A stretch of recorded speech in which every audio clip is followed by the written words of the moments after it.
Simple सी बात है कि किसी को दोष देने से चीज़ें बदल तो नहीं जाएंगी। सामने वाले कहते हैं कि ये चीज़ गलत है, ये क्या हो रहा है, ये क्या हो रहा है, ऐसा करने से आप ही का समय खराब हो रहा है और आप ज़िंदगी भर यही करते रहे तो ज़िंदगी ऐसी निकल जाएगी। आपकी ज़िंदगी बदलनी भी आपको है। तो वो जो कंकड़ पत्थर दिख रहे हैं उन्हीं में से आप चुन के फूल निकालो ना, अपने काम के कंकड़ पत्थर निकालो, वही हीरे बन जाए, क्या पता। तो वो आप ही को चुनना पड़ेगा। I was trying to end my life. जी। और अगर मैंने इसलिए कहता हूँ कि जब आपके पास सॉरी जब आपके दिमाग में ऐसे थॉट्स आने लगे जब आपके दिमाग में ऐसे थॉट्स आने लगे तो अपने पापा से बात करो, अपनी मॉम से बात करो, बहुत प्यार करते हैं आपको, बहुत जरूरी है। बहुत सही कहा है सर। आप पानी पी लीजिए।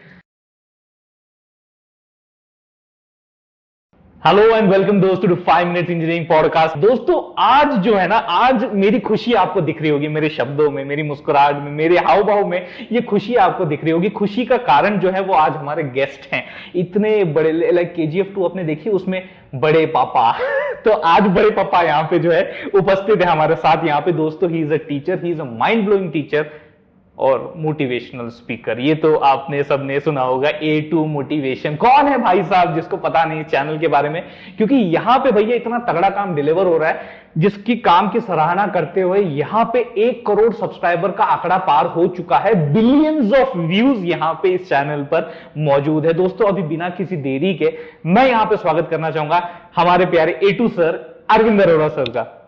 सबसे पहले बहुत बहुत शुक्रिया। स्टार्ट करने से पहले मैं भी ये कहना चाहता हूँ कि मैंने इनके प्रोग्राम्स देखे, 5 मिनट इंजीनियरिंग, बहुत लोग तारीफ़ करते हैं। और इनके जो पॉडकास्ट हैं, स्पेसिफिकली मैं कह सकता हूँ कि जो पॉडकास्ट ये करते हैं, जो अलग पहलू ये रखने की कोशिश करते हैं, वो काफ़ी अमेजिंग है। इनके कुछ एक सेशंस मैंने भी देखे और मुझे भी बहुत कुछ सीखने को मिला। और आज इसी पॉइंट ऑफ व्यू से मैं यहाँ पर बैठा हूँ कि मैं जब कॉन्वर्जेसन करूँगा तो मैं खुद की नॉलेज को भी एनहेंस कर रहा हूँ कहीं ना कहीं। इसी के साथ इस कॉन्वर्सेशन को स्टार्ट करते हैं। अरे सर जी के अप्रिसिएशन इस पॉडकास्ट की शुरुआत में मिल गए तो एक अलग सी जो एनर्जी है वो मेरे अंदर भर गई है। और अब मैं इंट्रोडक्शन के तौर पे, अरविंद सर वैसे तो बहुतों को आपने बहुत सारी टॉक, बहुत सारे स्पीचेस आपने अलग अलग जगह पे जाके दिए होंगे, बताया होगा, बट फिर भी एक कुछ ऐसी बातें अपने इंट्रोडक्शन में about your childhood, your like आपका बेसिक एजुकेशन, स्कूलिंग के बारे में ऐसी कुछ चीजें आप बताना चाहोगे जो शायद ही आपने कहीं शेयर की हो और इस पॉडकास्ट के जरिए आप पहुंचाना चाहोगे ऑडियंस के थ्रू। कि अभी जब मैं कह रहा था कि हर चीज़ में कमी देखी जा सकती है, हर चीज़ में अच्छाई भी देखी जा सकती है, उसका नज़रिया जो पनपता है इंसान का, जब इंसान पैदा होता है उसके बाद उसके साथ जो जो होता है, जो एनवायरनमेंट होता है घर का, वहीं से उसका नज़रिया पैदा होता है। तो मेरा नज़रिया भी कि मुझे अब लाइफ में नेगेटिव नहीं देखना है, पॉजिटिव ही देखना है, क्योंकि लाइफ बहुत छोटी है। 70 साल की ज़िंदगी, बहुत बार बोलता हूँ, आधी निकल गई, आधी बाकी है। तो अब सुख शांति चाहिए, एक रिलैक्सेशन चाहिए, भाग दौड़ बड़ी ज़िंदगी नहीं चाहिए, यही करने नहीं आए। ये नज़रिया जो पैदा होता है वो आपकी सराउंडिंग से ही होता है। तो मेरा जो बचपन था, मेरे डैड बहुत पॉजिटिव इंसान है जी, और उन्होंने मुझे काफ़ी सिखाया है। अगर मुझसे कोई पूछे कि मैंने ये कम्युनिकेशन या जो मुझे मिला है वो विरासत में मुझे मेरे डैड की, मेरे पापा की वजह से मिला है। मेरे पिताश्री बहुत अच्छे वक्ता थे, उन्हें अटल बिहारी वाजपेयी बड़े अच्छे लगते थे। तो और हमारे सिटी में बहुत सारे स्कूल्स थे, बट उन्होंने मुझे कभी उन स्कूल्स में नहीं डाला, हिंदी मीडियम स्कूल में डाला। उनको इंग्लिश मेरी, सबको पता है इंग्लिश मेरी माशाल्लाह है। तो बट मेरी जो वर्ड्स हैं उनमें पकड़ अच्छी है। जो शब्द मैं बोलता हूँ वो सुधरे हुए बोलता हूँ। उसके पीछे का कारण है मेरी स्कूलिंग, मेरी शिक्षा। जो मेरी प्राथमिक शिक्षा थी वो काफ़ी अच्छे स्कूल में मेरे पापा ने करवाई थी। हिंदी मीडियम स्कूल था, पर वो भाषा में बड़ा ध्यान देता है। और मेरा ऐसा मानना है कि जब आप अपनी मदर टंग में चीज़ें सीखते हो ना, तो आप शब्दों को बड़े अच्छे तरीके से बोलते हो। तो वो सब चीज़ें मेरी स्कूलिंग से आई हैं। तो मैं आदर्श विद्या मंदिर का विद्यार्थी रहा हूँ, और वहाँ पे पहले तो मुझे पता ही नहीं था कि लाइफ में, मतलब छोटे ही थे, स्कूलिंग में पता ही नहीं होता क्या करना है क्या नहीं करना है जी। पर वो स्कूल ही ऐसा था कि वो विद्यालय हमारा ऐसा था कि हमारे अंदर की अच्छी चीज़ें देखी जाती थी, ये इंसान क्या कर सकता है। पहले, आज का मुझे करिकुलम पता नहीं, बट वहाँ का करिकुलम बड़ा इंटरेस्टिंग था जी।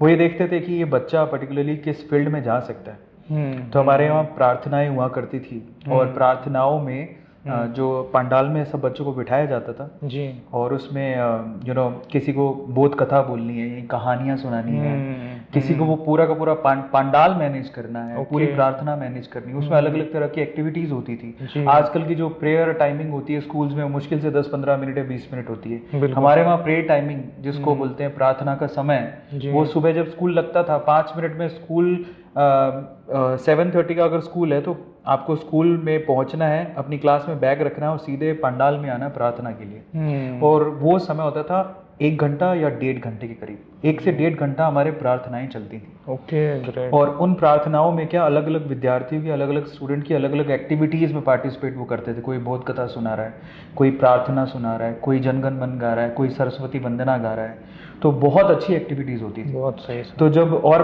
बाकी बहुत सारे बच्चे बैठते थे, लेकिन फ्रंट में भी बच्चे ही होते थे, टीचर्स नहीं होते थे। दीप प्रज्वलन करना, हमेशा दीप जलाना, भारत माता की फोटो होती थी पीछे। ऐसी स्कूलिंग से मैं आया हूँ, तो जब देखते थे कि बच्चे बड़े एक्टिव हैं, पहले तो मैं बच्चों के बीच में बैठता था, बहुत छोटा था, मेरा एडमिशन हुआ ही था, तो पर देखा जैसे कि कितना एक्टिव हैं ये लोग, ये सब करते हैं, मैं क्यों नहीं कर सकता। तो मैंने धीरे धीरे पार्टिसिपेट करना शुरू किया, बोलना शुरू किया। तो मैं आपको बताता हूँ कि 6th स्टैंडर्ड की बात है, 6ठी क्लास में जब मैं था जी। और 6ठी से लेकर 8वीं क्लास तक मैं आदर्श विद्या मंदिर जो स्कूल था उसमें मैं इन सब चीज़ों को मैनेज करने लगा। कहानियाँ सुनाया करता था, लोगों को मेरी कहानियाँ सुनने में बड़ा इंटरेस्ट होता था। उन कहानियों को सुनाने के लिए मैं किताबें पढ़ा करता था, और एक्चुअली वहाँ पर हमारी कुछ किताबें थी जिनमें कहानियाँ लिखी होती थी। तो मेरा फियर वहीं से खत्म हो गया, जिसको बोलते हैं स्टेज फियर। जी। मैं आपको बता देता हूँ, जब भी मैं किसी स्टेज पे जाता हूँ तो मेरे इनिशियल नर्वसनेस होती है, लेकिन जब मैं पाँव रख देता हूँ स्टेज पर, खड़ा हो जाता हूँ, तो वो मेरा कॉन्फिडेंस उस नर्वसनेस को कम कर देता है। और इसी वजह से मैं ओवर कॉन्फिडेंट नहीं हूँ चीज़ों को लेके। तो मेरे में नर्वसनेस भी है और कॉन्फिडेंस भी है, और ये दोनों होना ज़रूरी है ताकि आप ओवर कॉन्फिडेंट ना हो। ये चीज़ मुझे बैलेंस कर लेती है, मेरे शब्दों को भी बैलेंस कर लेती है।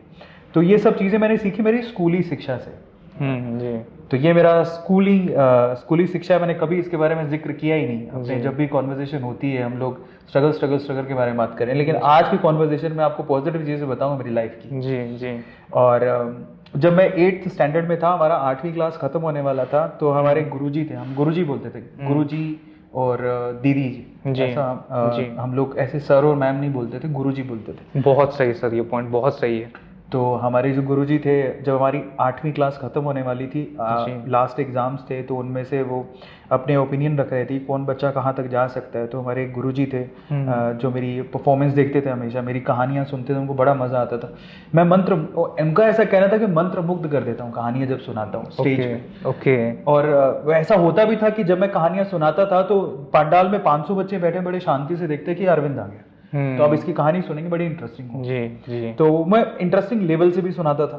तो जब 8वीं क्लास, मुझे आज भी याद है, मेरे गुरुजी में बड़ा सम्मान करता हूँ उनका, उन्होंने मुझे बोला कि उनके मुंह से एक शब्द निकले, पता नहीं वो सच होंगे कि नहीं होंगे, हो गए तो माशाअल्लाह, उससे अच्छा क्या ही हो सकता है। बट उन्होंने मुझे देखते हुए बोला कि ये लड़का जो है एक दिन देश का प्रधानमंत्री बनेगा। तो मैं 8वीं क्लास में था, मुझे आज भी वो चीज़ याद है। जी। तो मैंने कहा ये तो बहुत बड़ी बात है, एक छोटी सी सिटी थी और उनको इतना कॉन्फिडेंस था मेरे पे कि ये प्रधानमंत्री बनेगा। एंड मैं ये नहीं कह रहा हूँ कि मैं बनने जा रहा हूँ, बट एक छोटे से बच्चे के लिए ये चीज़ बोल देना बहुत बड़ी बात होती है। उस वक्त उन्होंने बोला, पर मुझे तो मेरे फ्यूचर का क्या ही पता था, बट एक चीज़ पता थी कि यहाँ से कॉन्फिडेंस गेन करके जा रहा हूँ, स्टेज फियर नहीं है। वो सब चीज़ें मैंने स्कूल में सीखी थी, और इस तरह से मेरा स्कूलिंग, मेरी अपब्रिंगिंग हुई है। जी। ये बहुत कम लोगों को पता है। बाय द वे सर, कमाल की चीज़ें आपने यहाँ पे स्कूलिंग की अपनी शेयर की। मतलब आपका जो फाउंडेशन जैसे हम कहते हैं, जैसे स्कूलिंग हम कहते हैं, वो इतना तगड़ा बना है, इतना पॉजिटिव बना है, और इस वजह से ही आपके जो लव्स हैं उसमें से वो जो आपका फाउंडेशन, जो पॉजिटिविटी, वो झलक रही है सर। लेकिन कहते हैं ना, जब बड़े होते हैं, अब आप बच्चे थे, अब स्कूलिंग से आप कॉलेज गए, तो कुछ बचपना खो देते हैं कुछ लोग। तो मैं आपके वो जो कॉलेज के दिन थे, वो दिन भी क्या दिन थे वो मैं जानना चाहूंगा। अच्छा, इसमें भी नेगेटिव में थोड़ा सा पॉजिटिव ढूंढते हैं। सही है। एक्चुअली पहले मुझे ऐसा लगता था कि यार बहुत सारी लाइफ में ये इतनी ज़्यादा स्ट्रगल है जी क्योंकि पहले तो मैं घर पे रहता था। जी अब घर पे रहता था तो मम्मी खाना बना के दे देती थी, पापा सपोर्ट करते थे, फीस भर देते थे, हाँ स्कूल छोड़ के भी आते थे। हाँ तो हम क्या राज दुलार से पले होते हैं। जी लेकिन असली सच्चाई तब पता लगती है जब आप बाहर जाते हो, घर के बाहर। बिल्कुल। तो जब तक घर पे थे तब तक घर का महत्व नहीं था इतना। क्या घर पे रह रहे, ग्रांटेड लेते हैं हम लोग चीजों को, ऐशो आराम को ग्रांटेड लेते हैं, लेना नहीं चाहिए। अपने माँ बाप को एटीएम मत समझो, वो जो दे रहे हैं ना आपको उसकी वैल्यू करो, क्योंकि जब आप बाहर निकलते हो असली वैल्यू तभी समझ में आती। तो मुझे भी समझ में आ रही थी, लाड प्यार में पढ़ने पलने से क्या ही होता है। दुनिया असली जो है ना, आपके माँ बाप के अलावा जो बाकी दुनिया है, आपको उस नजरिए से नहीं देखती है। हाँ ये समझने की, आप में कितना भी टैलेंट हो, आपके टैलेंट की कदर नहीं होती। और तब ऐसा लगता है कि सारी दुनिया, मुझे ऐसा लगता था कि मैं जिस टैलेंट को लेकर आया हूँ स्कूल से, वो दुनिया के घृणा का पात्र बन गया था। अच्छा। मैं ऐसा फील करने लगा था कि लोग जेलसी करते हैं मेरे स्टाइल से। मैं दबते चला गया, लोग दबाते चले गए। बाहर जाके असली समझ में आता है कि दुनिया कुछ हो रही है, जो हम देखते हैं तो वो है नहीं। जी जी। पर मैं इसको ऐसा समझता हूँ कि वो बाहर की दुनिया जीनी भी बहुत ज्यादा जरूरी है। How to deal with the people आप तभी जान पाओगे जब आप बाहर निकलोगे, लोगों से बात करोगे, अपने माँ बाप के साये से बाहर निकलोगे, तब समझ में आता है कि दुनियादारी है क्या। और ये इतना आसान बिल्कुल नहीं है। तो मेरे कॉलेज डेज जो थे वो इतने अच्छे नहीं रहे जितने स्कूल डेज थे। क्योंकि स्कूल में मैं पॉपुलर था, मैं हमेशा फर्स्ट सेकंड थर्ड आता था। हमारे जितने टीचर्स थे उनका बहुत लाड प्यार मिला। लेकिन कॉलेज आती, जयपुर में मैं कॉलेज में गया इंजीनियरिंग, तो यार बहुत टैलेंटेड लोग आते हैं, हमसे ज़्यादा कहीं गुणी लोग आते हैं वहाँ पर जी। और उनके सामने पहले तो हम थे ही क्या। दूसरा, हम हिंदी मीडियम से थे, इंग्लिश मीडियम में सारा काम हो रहा है। पहला साल तो स्ट्रगल में ही निकल गया कि इंग्लिश में पास भी होंगे कि नहीं होंगे। इंग्लिश इतनी अच्छी थी ही नहीं कभी। तो समझ पहले कोसना चालू कर दिया उस टाइम पे। तो क्या ही स्कूल करवाया आपने, हिंदी मीडियम स्कूल में डलवा दिया।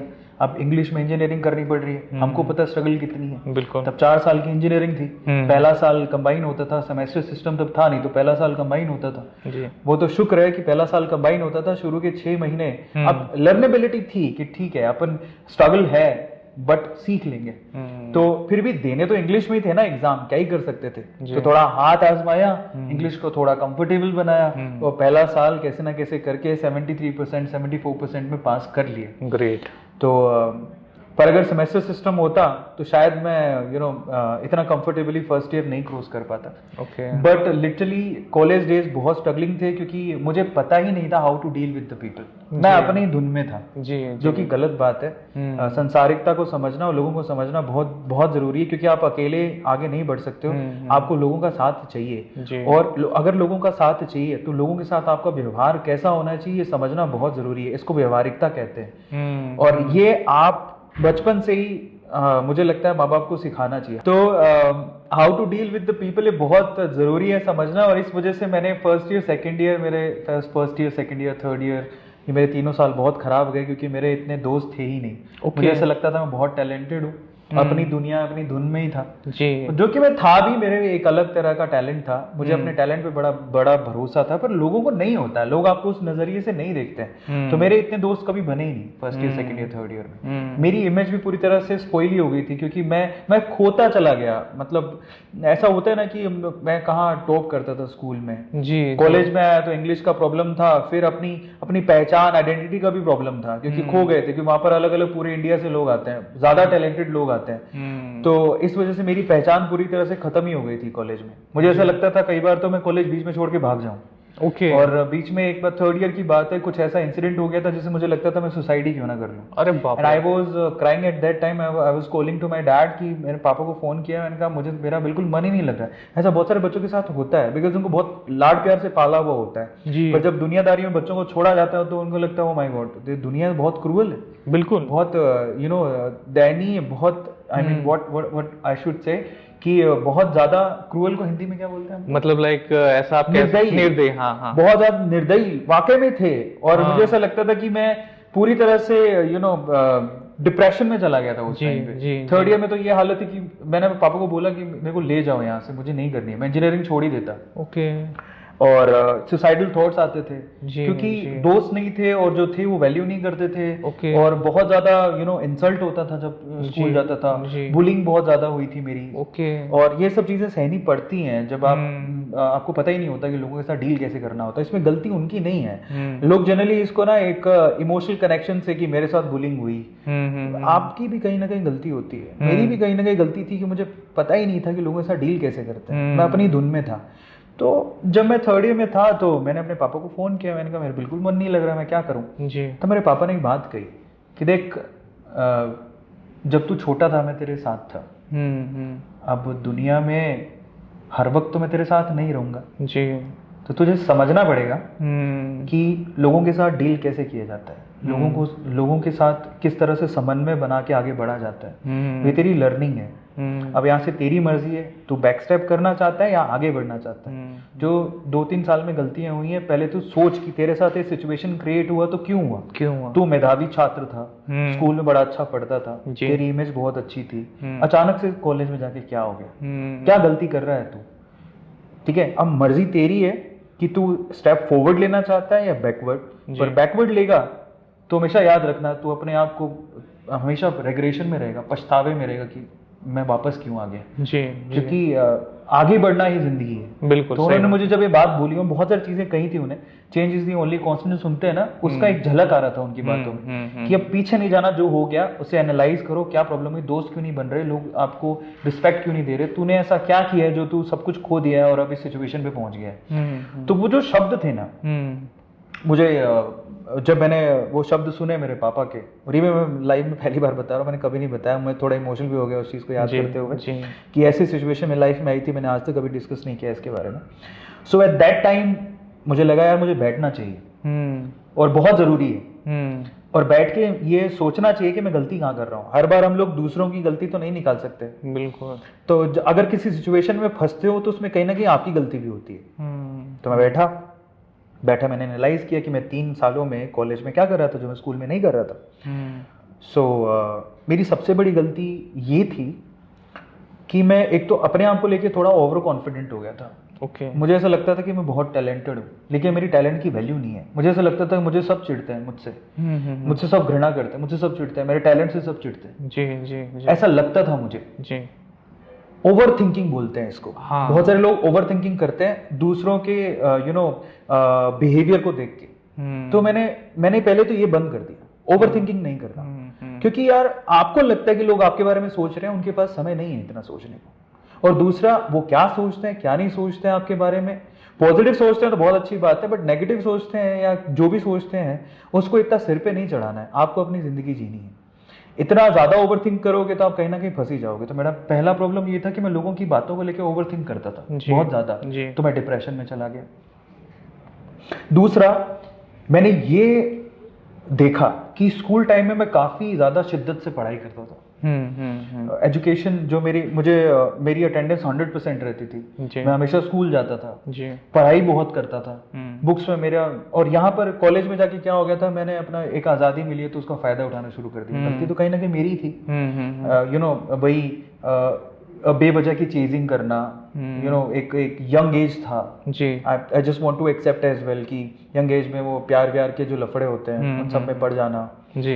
फिर जब आपको वैल्यू नहीं मिलती है, लड़कियों से भाव नहीं मिलता, तब भी आपका कॉन्फिडेंस डाउन होने लगता है। तो और बेमतलब चेज करना, ऐसी लाइफ को चेज करना जिसके लिए आप बने ही नहीं हो। तो पढ़ाई करना मैंने छोड़ दिया था। तो ये 2-3 चीजें जब मैंने एनालाइज की तो मेरा जो 4th ईयर था वो मेरा काफी अच्छा गया। मैंने उनमें सारे चेंजेस किए। मैंने क्या किया, सबसे पहले तो नेगेटिव जो एनवायरनमेंट क्रिएट करते थे दोस्त, उनको छोड़ा, अपने सर्किल को चेंज किया। और सर्किल को मैं एक और इंटरेस्टिंग बात बताता हूँ, मैं सर्किल को मैं चेंज करना चाहता था कि मेरे अच्छे दोस्त बने। तो मेरी इमेज इतनी खराब हो गई थी कि मेरे साथ 4th ईयर जब मैं आया तो मेरे साथ कोई बैठता ही नहीं था। पहले मैं बैक बेंचर था, तो पीछे तो सब आपको पता है कि मैं ये नहीं कहता हूँ सारे बैक बेंचर खराब होते हैं, बट जेन्युइनली बहुत पीछे बैठने वाले लोग थोड़ा उनका ना करियर ओरिएंटेड नहीं होते, उनको क्लैरिटी नहीं होती लाइफ में क्या करना है, उनको कैजुअल होते हैं चीजों को लेके। तो ऐसे दोस्त थे। पर मैंने सोचा कि अब मुझे मेरी तकदीर बदलनी है तो मुझे अपना ये जो सर्किल है वो भी बदलना पड़ेगा। ठीक है, अगर आप अच्छा चाहते हैं तो आपको वैसा एनवायरनमेंट क्रिएट करना पड़ेगा अपने लिए। तो मैंने पीछे बैठना बंद कर दिया, मैं आगे बैठता था। लेकिन आप बिलीव नहीं करेंगे कि जब मैं आगे बैठता था पहली टेबल पे, हमेशा मैंने सोच लिया था कि कुछ भी हो जाए मैं फर्स्ट टेबल पे बैठूंगा। जी। लास्ट टेबल पे बैठता था जी। अब मैंने सोच लिया कुछ भी हो जाए फर्स्ट टेबल पे बैठूंगा। तो जब मैंने डिसाइड किया कि मैं फर्स्ट टेबल पे बैठूंगा, तो जैसे ही मैं आके क्लास में घुसता था, पहली टेबल पे बैठता था, तो जो मेरे साथ 3 लोग होते थे बैठे हुए उस टेबल पे पहले से, वो उठ के चले जाते थे। मेरे साथ ऐसा भी हुआ। ओके। पर इसके लिए मैं इल्जाम नहीं लगाऊंगा कि मेरे साथ बुलिंग, मेरी कहीं गलती है। जब मेरी इमेज ही अच्छी नहीं होगी, जब मैं अच्छा काम करूंगा ही नहीं, तो मेरे साथ बैठेगा कौन? उसमें मैंने सेल्फ एनालाइज किया कि उनमें उनकी गलती नहीं है, गलती कहीं ना कहीं मेरी है। फिर भी मैंने कोई दिक्कत नहीं है, हार नहीं मानेंगे, मैं हमेशा पहली बेंच पे आके बैठता था, अकेला बैठता था। मेरे साथ बहुत बार हुआ। मैंने सिर्फ और सिर्फ फोकस किया कि हमारे जो टीचर आए वो क्या पढ़ा रहे हैं। इंजीनियरिंग में पूरा फोकस किया, एजुकेशन में जो भी पढ़ाते थे उनमें स्टडी में पूरा फोकस किया। जो लोग मेरे साथ नहीं बैठते थे शुरू के 1 महीने, उन्हें देख लिया ढीठ हो गया। हमारे एक इंटरनल हुआ, उसके बाद उन इंटरनल्स में मैंने टॉप किए। जी, बढ़िया। तो जैसे ही मैंने इंटरनल में टॉप किया तो लोगों को लगा कि बदल गए। तो जो लोग मेरे साथ नहीं बैठते थे वो मेरे साथ बैठने लगे, मेरे साथ दोस्ती करने लगे। और 4th सेमेस्टर जो हमारा फोर्थ ईयर का पहला सेमेस्टर था, उसके अंदर मैं 2nd रैंक लेके आया मेरी पूरी क्लास में। एंड पता है, इट्स ऑल अबाउट दैट। आप इसलिए बोलता हूं कि देखो, बदलाव आपको खुद को करने पड़ेंगे, ठीक है? आपको समझना पड़ेगा चीजों को, आप गलतियां कहां कर रहे हो। बिल्कुल। और अगर आप वो बदलाव करोगे तो दुनिया समझेगी, देखेगी, आपकी रिस्पेक्ट भी करेगी। तो जो लोग मेरे साथ तब नहीं बैठते थे वो मेरे साथ बैठना शुरू कर दिए। और ये माहौल बन गया कि ये लड़का जिसकी उसके थर्ड ईयर में मेरी बैक लगने वाली थी, बच गया मैं। वो लड़के ने 4th ईयर के पहले सेमेस्टर में 2nd रैंक पर आया। मैं सबको पीछे छोड़ते हुए, कई टॉपर्स को पीछे छोड़ दिया मैंने। और वो मेरे लिए बड़ा एक बूस्ट था कि यार मैं लाइफ में चेंज कर सकता हूँ अगर मैं चाहूँ। नजरिया बदलोगे तो जिंदगी बदल जाएगी, स्ट्रेट फॉरवर्ड है। दूसरे गलतियां निकालोगे तो कुछ नहीं होगा, पर सेल्फ एनालाइज करोगे, खुद की गलतियां देखोगे तो आपको समझ में आएगा कहीं ना कहीं गलती आपकी भी है। और वो आपको सुधार की तरफ लेके जाएगा, आपकी इमेज बनाएगा। और मेरे साथ ऐसा हुआ भी।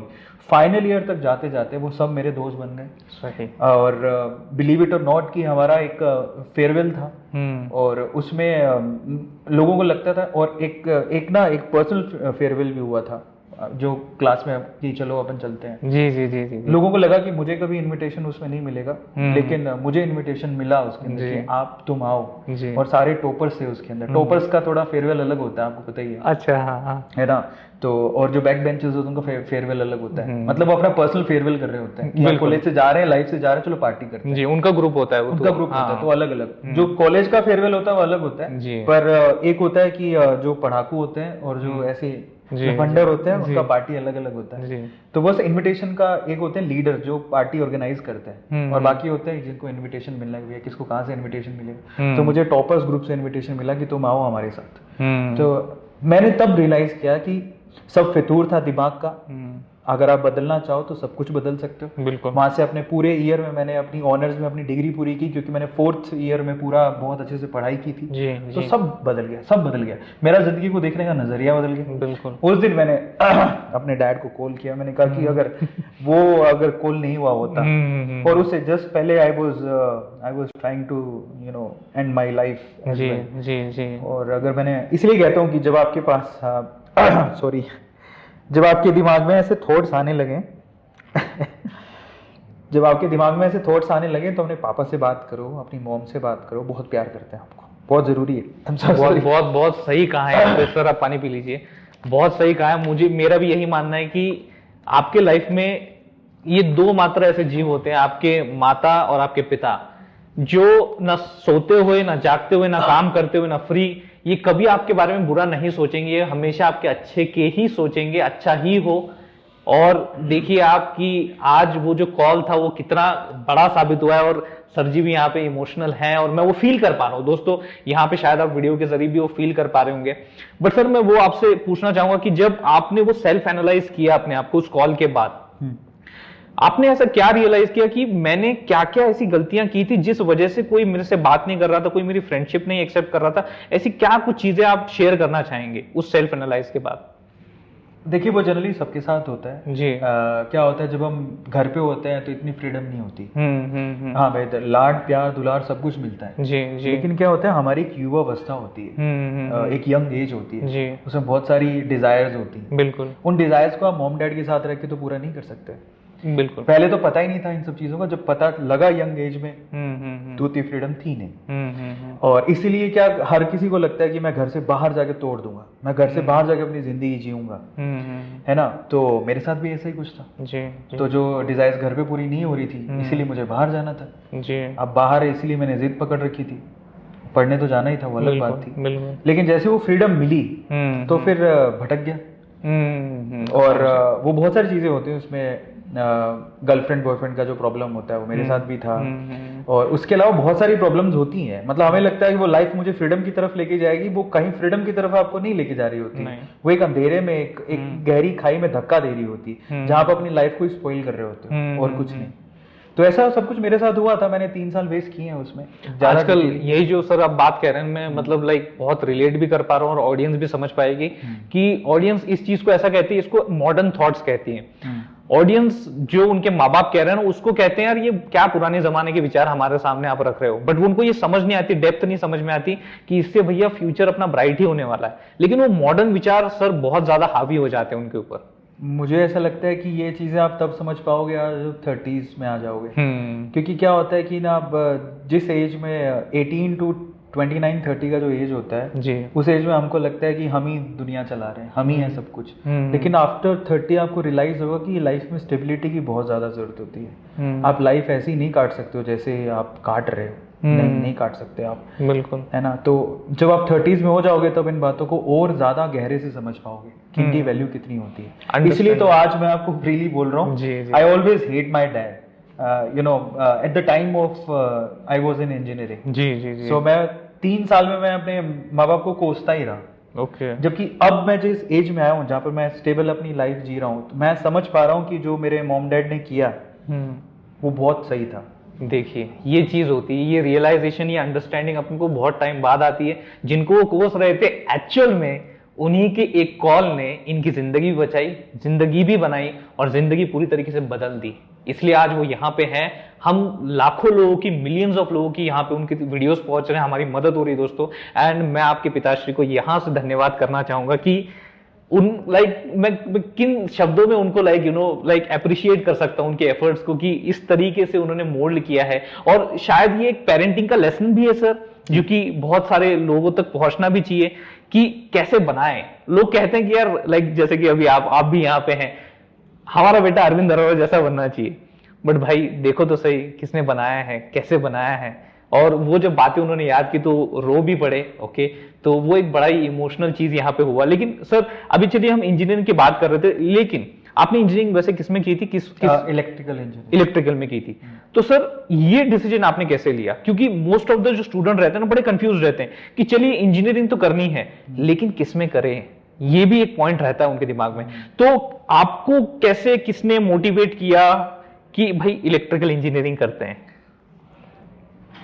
अरे तुम कुछ ना कुछ लेके ही आ रहे हो भाई, आज नींबू वाला। ठीक है, आइए रख दीजिए यार, वो एक बढ़िया काम किया तुमने ये। हाँ ये अच्छा, ये सही है। बस का बहुत मुस्कुराता हुआ चेहरा है ये। अरे सर बड़ा पॉजिटिव है हमारा। थैंक यू भाई, थैंक यू। तो थोड़ा पीछे मैं आपको और लेके चलता हूँ। मेरा बचपन ऐसे नहीं निकला बिल्कुल स्पून फीडिंग में कि सिल्वर स्पूनिंग में हमको फीड होता था, ऐसा कुछ नहीं है। बिलो एवरेज फैमिली से हम लोग बिलोंग करते थे। मैं अपने पापा का इकलौता हूँ और मेरे पापा की शॉप है। तो बचपन से 6ठी क्लास से ही जब भी हमारी छुट्टी होती थी हमारे, और स्कूल की छुट्टियां जब 2-2 महीने की होती हैं, वो गर्मियों की छुट्टियां बोलते हैं। जी। तो हमारी ड्यूटी थी भाई, हमें जाना है दुकान पर। पापा से पहले जाना है दुकान पर, पूरी दुकान की साफ सफाई करनी है। पापा आएंगे उसके बाद चेयर पे बैठेंगे, सारी साफ सफाई होनी चाहिए। जी। मेरे पापा का कभी लड़का वो आता था नहीं आता था, पर ये काम मेरे किया हुआ है। तो मैंने छोटे से छोटे लेके बड़े से बड़े काम तक किए हुए हैं। बड़े से बड़े मतलब पापा ने बोला कि जाओ सेल्समैनिंग, ये ले जाओ, ये निरोल की टिकिया। निरोल तो आज बच्चों को पता ही नहीं होगा निरोल क्या होता है। पता ही नहीं हमको। निरोल मतलब एक तरह का ग्रामीण साबुन है जिससे कपड़े साफ किए जाते हैं, उसको निरोल बोलते हैं। तो वो साबुन ब्राउन कलर का होता है, और बहुत ही देसी अंदाज में बनाया जाता है, जिससे कपड़े जो है ना ये बहुत साफ हो जाते हैं। आजकल तो लोग रिन विन जानते हैं सर्फ पर, जी तो गांव में आज भी निरोल चलता है। ओके बेटा ये टिकिया 300 रुपए की पेटी बेच के आना है। हाँ तो चले जाता था ऐसे, छोटी सी एज में ही निकल जाता। लोगों को सेल्स मैनिंग मैंने बहुत की है, जी तो ये सारे काम मैंने छोटे से सीखे हैं। पर हमारे सूरतगढ़ में जहाँ से मैं हूँ वहाँ पे एक चीज फेमस थी, थर्मल पावर प्लांट। तो थर्मल पावर प्लांट में 2 ही तरह के इंजीनियरिंग, इनफैक्ट स्पेसिफिकली 3 तरह के इंजीनियरिंग स्टूडेंट्स के लिए पोस्ट निकलता है। हमारा सपना इतना ही था, या तो दुकान में बैठेंगे या थर्मल पावर प्लांट में इंजीनियर लग जाएंगे। अच्छा क्योंकि थर्मल पावर प्लांट में ऐसे सुनने को आता था कि जो भी वहाँ काम करता है अच्छी सैलरी मिलती है। हाँ। तो मुझे लगता था कि हाँ ये 17-18 हज़ार सैलरी जिंदगी कट जाएगी, यही जन्नत है। तो वहाँ पे सबसे ज्यादा पोस्ट निकलती थी मैकेनिकल इंजीनियर की, हाँ फिर निकलती इलेक्ट्रिकल इंजीनियर की, थोड़ी बहुत निकलती है सिविल इंजीनियर की, थोड़ी बहुत इलेक्ट्रॉनिक्स की, लेकिन सबसे ज्यादा मैकेनिकल और इलेक्ट्रिकल की थी। जिसमें मैकेनिकल में ऐसा जो दोस्तार लोग थे वो कान भरते थे कि मैकेनिकल में लड़कियां नहीं होती, तो तुम जो चाहते हो वो हो नहीं पाएगा, तो इलेक्ट्रिकल में चले जाओ, नौकरी मिल जाएगी, लड़की मिल जाएगी। थोड़ा ऑफ कैमरा जैसा बोलते थे, मैंने आपको स्ट्रेट फॉरवर्ड वर्ड्स में बता दिया। तो मैंने कहा ठीक है, थोड़ा ये शौक भी पूरा कर लेंगे और अपनी इलेक्ट्रिकल इंजीनियरिंग हो जाएगी। फिर लास्ट में आके सूरतगढ़ के थर्मल पावर स्टेशन में 18-25 हज़ार की नौकरी कर लेंगे जी। तो अपना लाइफ सेट हो जाएगी आराम से। वो दिन में जाना होता है, 4 बजे वापस आना होता है, दुकान में बैठ जाएंगे, अपना साम्राज्य तय है। ओके इस वजह से इलेक्ट्रिकल इंजीनियरिंग लिया था मैंने। तो ये प्लानिंग था सर जी का। सो थोड़ा सा ना आप इधर इस डायगनली आ जाइए। हाँ, थोड़ा सा ये चीज ही मैं आज जो भी बता रहा हूँ भाई मैंने कभी नहीं बताया, सच बता रहा हूँ। और सर ये बड़ा दिल खोल के सर बता रहे हैं, तो हमें भी थोड़ा अच्छा लग रहा है, और एक फ्रीडम तो सर ने शुरुआत में दे दिया है कि आप पूछिए। तो सर मैं फिर थोड़ा सा आगे जाना चाहूंगा कि आपने इंजीनियरिंग किया, उसके बाद आपने कहीं आपकी प्लेसमेंट कॉलेज के थ्रू हुई या फिर आपने कहीं ऑफ कैंपस जाके अपना कोशिश किया जॉब के लिए? नहीं, हमारे कॉलेजेस में आते रहते थे रिक्रूटमेंट के लिए, बहुत सारी कंपनीज आई, कुछ में हुआ भी जी, लेकिन ऑफर लेटर आने में काफ़ी समय लग गया। ओके। तो जून में हम लोग फ्री हो गए थे और उन्होंने पोस्टपोन करते करते फरवरी का डेट दे दिया। अब इतने दिन क्या करेंगे। तो मैंने सोचा कि चलो, मेरा एक दोस्त था, तब मैं गेट की तैयारी भी कर रहा था। मैं फोर्थ में बहुत सीरियस हो गया, तो मैं पढ़ाई करूँगा कुछ नहीं करूँगा। तो मैं गेट की तैयारी कर रहा हूँ। हमारे वहाँ एक टीचर थे बहुत ही फेमस, तो उनके वहाँ मुझे मेरा एक दोस्त मिला पहला, बहुत ही, वो पढ़ने में बहुत होशियार था और मैंने सोच लिया था मैं सर्किल चेंज करूँगा। He was so intelligent, I can't tell you, मतलब उसका क्या दिमाग दौड़ता था। और मुझे ऐसा लगता था कि यार ये है सर्किल। कहाँ गुम था मैं 3 साल। सतीश नाम था उसका जी जी। और वो काफ़ी ब्रिलियंट है और मुझे ऐसा लगता था कि वो बहुत आगे जाएगा, बहुत आगे गया भी। वो अपनी एमटेक के बाद उसके बाद पीएचडी होती है, वो उसने अमेरिका में जाके किया और बाप रे, यूएस चला गया। फिर उसके बाद यूएस में फिनिश करने के बाद वो चाहता तो वहाँ रह सकता था, लेकिन उसने ऑफर एक्सेप्ट किया। अभी वो MNIT जयपुर में है, बहुत बड़ा प्रोफेसर है जी। मेरी रिसेंटली उससे बात हुई। वो मेरा पहला बहुत ही जिगरी दोस्त था। ओके। वो इतना जिगरी था कि वो मेरे काफ़ी पर्सनल कामों में इन्वॉल्व था और वो पहला इंटेलिजेंट जिगरी दोस्त बिगन से, एक होशियार जिगरी दोस्त। जी जी जी। और उसको मैंने मेरा पहला बिजनेस पार्टनर बनाया। हम दोनों ने मिलके एक गेट का कोचिंग सेंटर स्टार्ट किया, जिसमें गेट के सब्जेक्ट हम पढ़ाते थे। बिकॉज वो बहुत ज्यादा इंटेलिजेंट था, उसको कॉन्सेप्ट बहुत क्लियर थे, बहुत अमेजिंग पर्सनैलिटी है वो, मैं आज भी उसकी बहुत तारीफ करता हूँ जी जी। तो वो हमारा एक स्टार टीचर था। ओके। अब क्योंकि मुझे बोलना आता था, बचपन से ही सेल्समैनिंग सीख रखी थी, तो मैं था sales person, I mean the man who can bring students. जी बिल्कुल। तो ऑर्गेनाइजेशन में हमारी अच्छी पढ़ती थी, वो अच्छा पढ़ाता था, मैं बच्चे लेके आ सकता था, तो हमने स्टार्ट कर दिया। और मैंने कहा चलो यार, गेट का है नहीं ढंग का जयपुर में, 1-2 ही हैं जो ढंग से पढ़ाते नहीं है, क्योंकि हम शुरू करते हैं एक प्रोफेशनली। स्टार्ट किया शुरू के 1 महीने। अब ये जर्नी काफी इंटरेस्टिंग है। स्टार्टिंग के 1 महीने तो, और हमने बहुत अच्छी जगह ली, बच्चों को एसी में बिठा के पढ़ाएंगे, अच्छा। जो कि बाकी जगह नहीं होता। हाँ। हमारा जो टीचर जिससे हम कोचिंग लेते थे, वो क्या करते थे, वो MNIT बहुत बड़े प्रोफेसर थे। और गवर्नमेंट वालों को ना अलाउ नहीं था कि आप पढ़ाओ, कहीं पढ़ा नहीं सकते हो, गवर्नमेंट नौकरी होती है, जॉब होती है, नहीं पढ़ा सकते जी। तो वो क्या ना बड़े छुप के पढ़ाते थे, किसी घर में अंडरग्राउंड में एक टेबल था, कुछ नहीं, देखो बड़ा मजेदार ऐसे भी, और उसमें वो लाखों रुपए छापते थे। क्या करते थे, क्योंकि वो बहुत फेमस थे, उनकी बुक छपती थी, नाम नहीं लेना चाहूंगा, पर उनके आज भी प्रोफेसर है इसलिए नाम नहीं ले रहा हूँ, बट बहुत फेमस, जयपुर के आज सबसे फेमस इलेक्ट्रिकल इंजीनियरिंग में पढ़ाने वाले टीचर हैं। ओके। उनसे तब पढ़ते थे, वो कैसे पढ़ाते जरा समझना। वो कहीं एक एरिया में जगतपुरा जयपुर में, वहां पे उन्होंने अंडरग्राउंड लिया हुआ था। वहां पे एक टेबल लगी थी, सिर्फ टेबल, ऊपर पंखा चलता है, नीचे टेबल, और यहाँ पे स्टूल्स लगी हुई हैं, ठीक है, कोई एसी नहीं, कुछ नहीं। अगर आपको पढ़ना है उनसे, आप आओ, फीस एडवांस में ले लेते थे, और कोई बोर्ड नहीं, कुछ नहीं। अब सोचो कि कोई बोर्ड नहीं, कुछ नहीं, तो पढ़ाएगा कैसे इंसान? जी बिल्कुल, ये बड़ा इंटरेस्टिंग क्वेश्चन है। नहीं तो आप सोच भी नहीं सकते, वो बोर्ड भी नहीं है तो क्या करते थे? सही। वो क्या करते थे, क्योंकि छापा कभी पढ़ सकता था, पता लगता है क्लास चला रहे हो, तो वो बैठते थे बीच में, किसी एक स्टूडेंट से कॉपी लेते थे। अच्छा। और कॉपी रखते थे यहाँ जी, और फिर सारे स्टूडेंट उस कॉपी में झांकते थे। अच्छा। और उस कॉपी में पढ़ाते थे वो। ओके। और ऐसे करके उन्होंने बहुतों के सिलेक्शन करवाए हैं। बाय द वे, कई लोगों को लगता है कि आज के ना हम लोग सुविधाएं में बहुत मरे हुए हैं, ये नहीं है, वो नहीं है, फला नहीं है। इंस्टीट्यूट भी ऐसा ढूंढते जहां पर एसी वीसी हो, बैठ के आराम से पढ़ाई करेंगे। ऐसे में बैठ के लोगों ने उन्होंने बहुत सारे बच्चों के सिलेक्शन कराए हैं। आज सतीश भी उनमें से था, जो मेरा फ्रेंड था, वो यूएस जाकर आया और वो आज भी उन सर की तारीफ करता है। उनके अंडर ही है वो सुपर सीनियर हो गए और वो उनके अंडर ही है आज। जी। तो ऐसे भी टीचर हैं जो ऐसे करके पढ़ाए हैं भाई। और ये लोगों को नहीं पता होगा। अब हुआ क्या, उसके साथ मैंने पहला इंस्टीट्यूट किया, क्योंकि बहुत उसका गेट में सिलेक्शन हो गया था। हम दोनों साथ ही तैयारी कर रहे थे, पर उसका हो गया, मेरा नहीं हुआ। मेरा लाजमी था, एक ही साल में कैसे होता दिमाग में नहीं चलता। क्योंकि गेट में क्या होता है कि ऐसा एग्जाम है जहां पर फर्स्ट ईयर के बाद सेकंड ईयर थर्ड ईयर के बहुत सारा पोर्शन आता है जी। तो सेकंड ईयर थर्ड ईयर मेरी इतनी स्ट्रॉन्ग थी ही नहीं, फाइनल ईयर स्ट्रॉन्ग थी, उसमें कितने क्वेश्चन में कवर कर पाता। तो मेरा गेट में नहीं हुआ, उसका हो गया, उसका एमएनआईटी में सिलेक्शन हो गया। तो मुझे लगा हमें स्टार टीचर मिल गया। तो बोला तुम्हें तो पढ़ाना है, हम बच्चे लेके आएंगे। हमने बढ़िया जगह ली जहाँ पर अब हमारे जो सर थे वो तो पढ़ाते थे ऐसे। हमने कहा नहीं, बच्चों को आराम से पढ़ाएंगे, एसी वेसी वाली जगह ली। उस टाइम पे 20,000 रुपए किराया था। उस टाइम पे 20,000 बहुत थे, बहुत सारे। हाँ, अभी तो 20,000 क्या ही होता है।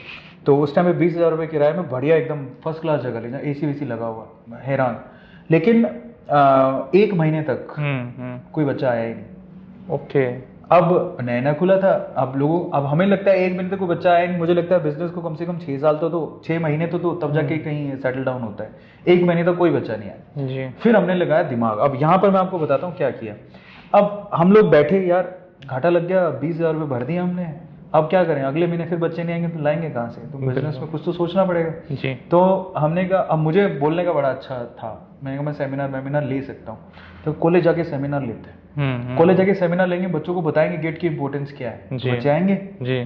तो अब गए ऐसे बैग उठा के गए, घुसने नहीं दिया। यंगस्टर ही तो थे, 2009 पास आउट किया, कौन घुसने देगा? बिल्कुल बिल्कुल। तुम हो कौन? हमें कोई जानता भी नहीं था। तो फिर हमने जो ट्रिक लगाई वो मैं आप लोगों को बताता हूँ, बड़ी इंटरेस्टिंग ट्रिक थी।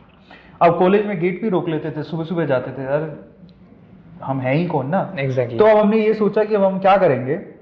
आपको बता दूं कि इंजीनियरिंग कॉलेज जो है ना, जब पूरा दिन एंड होने वाला होता है तो लास्ट के लेक्चर्स जनरली लगते नहीं है। हाँ, ठीक है। और गेट जल्दी खुल जाता है। हाँ, ये और जाने भी नहीं देते बच्चों को अटेंडेंस के चक्कर में। जी जी जी। क्लास में पढ़ाई भी नहीं हो रही, गेट भी खुल गया है। हमें वहां पर दिखी अपॉर्चुनिटी। हमने क्या किया, पहले तो अपना लुक स्टूडेंट के जैसा बनाया, नो प्रोफेशनलिज्म, कोई कोट वोट कुछ नहीं, जैसे ऐसे जाओ जैसे स्टूडेंट घुस रहा हो, कॉन्फिडेंस के साथ। दूसरा, बैग भी वैसा ले लिया जैसे स्टूडेंट के पास होता है। और बैग में क्या था, बैग में थे हमारे पैम्पलेट और फीडबैक फॉर्म। अच्छा अच्छा, ठीक है, ये बड़ा मजेदार। अब देखो क्या हुआ, अब अंदर रखना एक कॉन्फिडेंस कि हम स्टूडेंट हैं, पूरा फील के साथ। वैसे ही गेट खुला हुआ है, चौकीदार है। जनरली तो चौकीदार देखते नहीं थे, कोई देख भी लेता तो उनको लगता था कि स्टूडेंट ही है, इसी कॉलेज का, इसी कॉन्फिडेंस के साथ अंदर घुस रहा है, तो कोई पकड़ता नहीं था। तो हम लास्ट के जो लेक्चर्स होते थे उसमें घुस जाते थे कॉलेज के अंदर, कॉरिडोर में घूमते थे। जो क्लास हमें खाली दिखती थी, स्पेसिफिकली हम जो सब्जेक्ट पढ़ाते थे, अंदर गए। वो बाहर खड़ा रहता था, एक लड़का, सतीश नहीं आता था कभी भी वो लेक्चर वेक्चर लेने के लिए। शुरू में जरूर आया था क्योंकि उसको पढ़ाई करनी होती थी। तो एक लड़का था, तो उसको बोला कि बाहर खड़ा रहे, कोई आए तो बता देना। गेट बंद किया, बच्चों को बिठाया, बच्चे देखते थे ये कौन आया, बच्चों को लगता था कि हम कुछ बताने आए हैं, तो वो थोड़ा थे भी उस तरह से। बच्चों को बिठाया, पैम्पलेट निकाले, लेकिन निकालने से पहले बच्चों आज मैं आपको बताऊंगा गेट एग्जाम क्या है। तो ऐसे करके मैंने कम से कम 500 सेमिनार्स लिए हैं जयपुर के अलग अलग कॉलेजेस में। ओके, ऐसे कर करके। जी हाँ। और वहां से मेरा कॉन्फिडेंस बहुत ज्यादा बिल्डअप हुआ। लोगों को मैंने गेट की इंपॉर्टेंस बताई। उसके बाद जब इंपॉर्टेंस बताते थे तो पैम्पलेट दे देते थे हमारे इंस्टीट्यूट के। बाद में पता लगता था अथॉरिटी को कोई पैम्पलेट करके पब्लिसिटी करके चला गया। ठीक है, फीडबैक फॉर्म भरवा लेते थे। कई बार ऐसा होता था, आवाज लगा सर कोई आ रहा है, तो फटाफट से फीडबैक फॉर्म इकट्ठे कर रहे हैं। उसके बाद फीडबैक फॉर्म लेकर गए, उसके बाद खुद कॉल करता था कि हमारी गीट की कोचिंग है, आप आओ, बहुत अच्छे टीचर है, सतीश सर पढ़ाएंगे। सतीश को तो स्टार बना रखा था हमने। जी जी। तो खुद जाना, सेमिनार लेना, फीडबैक फॉर्म इकट्ठे करना, खुद कॉल करना, बुलाना डेमो के लिए। और फॉर्चुनेटली पहला महीना भले ही ऐसे निकला, और दूसरे महीने में हमारे 48 स्टूडेंट हो गए। अरे 48 स्टूडेंट हमने इकट्ठे किए, और साल खत्म होते होते वो स्टूडेंट की संख्या हो गई थी 198, जो कि, और उन्हीं 198 बच्चों के दम पर मैंने मेरी पहली कार ली थी।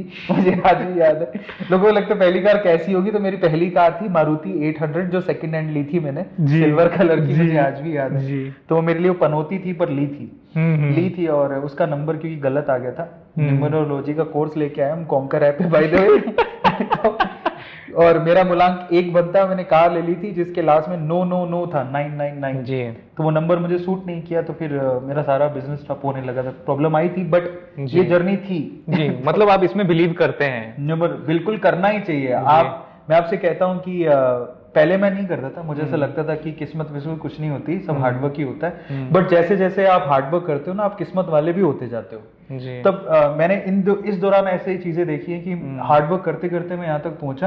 अब मेरी झोली में वो चीजें गिरती हैं जिसकी मैंने कभी उम्मीद ही नहीं करी थी। Okay, that's what I am saying कि मैं हार्डवर्क तो किया ही मैंने, अब मैं लकी भी होते जा रहा हूँ, किस्मत वाला भी होते जा रहा हूँ, वो अब मेरी झोली में गिर रही है। तो इसको डिनाई नहीं किया जा सकता, बट याद रखिएगा किस्मत आपकी तभी जागती है जब आप हार्डवर्क करते हो। तो ये एक दूसरे से जुड़ी हुई चीजें हैं। आप बैठे रहोगे और किस्मत के जागने का इंतजार करते रहोगे तो तब कुछ नहीं होने वाला। हाँ, या फिर सिर्फ आंकड़े ढूंढते रहोगे तो नहीं होगा। क्योंकि सर ये मैं भी रिलेट कर पा रहा हूँ, क्योंकि मेरा एक दोस्त था, उसने स्कूटर ली थी, उसका नंबर था 420। तो उसका नंबर था 420, तो उसकी निकल पड़ी, पता नहीं वो स्कूटर लेके हर जगह निकल जाता था, और जब निकलता था तो सारे जो काम के लिए जाता था बन जाते थे काम।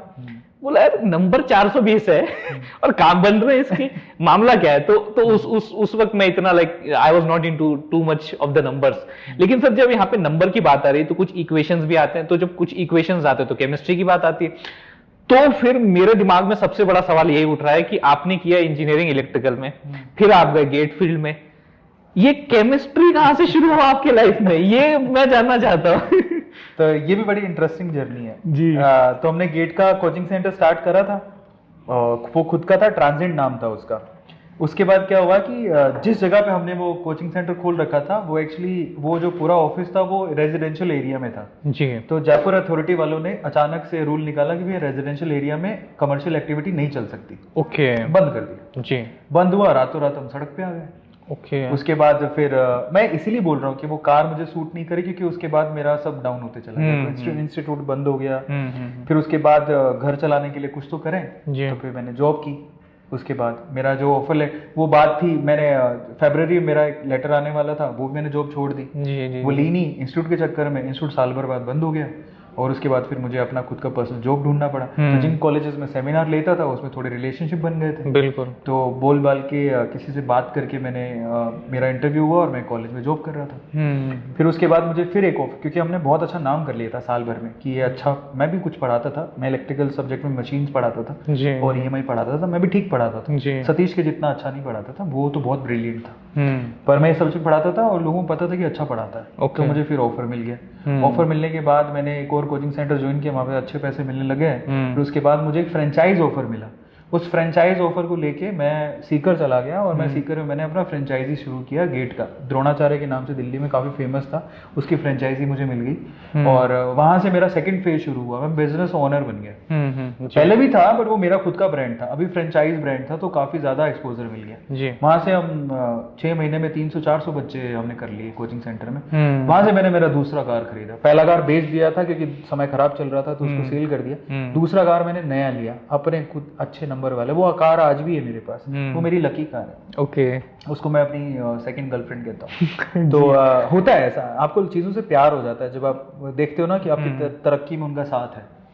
तो जब मैं उस इंस्टीट्यूट में था सीकर में, तो मेरा जो पार्टनर थे जिनसे मैंने फ्रेंचाइज ली थी, उनसे कुछ प्रॉब्लम्स क्रिएट होने लग गई। उनको दिखा कि यहाँ पे बहुत अच्छा पैसा कमा रहा है वो, तो उन्होंने कुछ प्रॉब्लम्स क्रिएट करनी शुरू कर दी थी जी। तो उसके बाद फिर मैंने कहा उस वक्त में 2013-14 की बात है, जब नरेंद्र मोदी जी गुजरात के सीएम हुआ करते थे जी। और वो शायद वो पीएम इलेक्शंस के लिए जाने वाले थे, बट गुजरात का बहुत बढ़िया नाम था, ऐसा लगता था कि गुजरात में तरक्की है, ऐसा हवा थी पूरी। तो मुझे लगा कि मैं राजस्थान छोड़ के गुजरात क्यों ना चला जाऊँ, ये तो स्ट्रगल है, ऐसे ही होते रहेगा।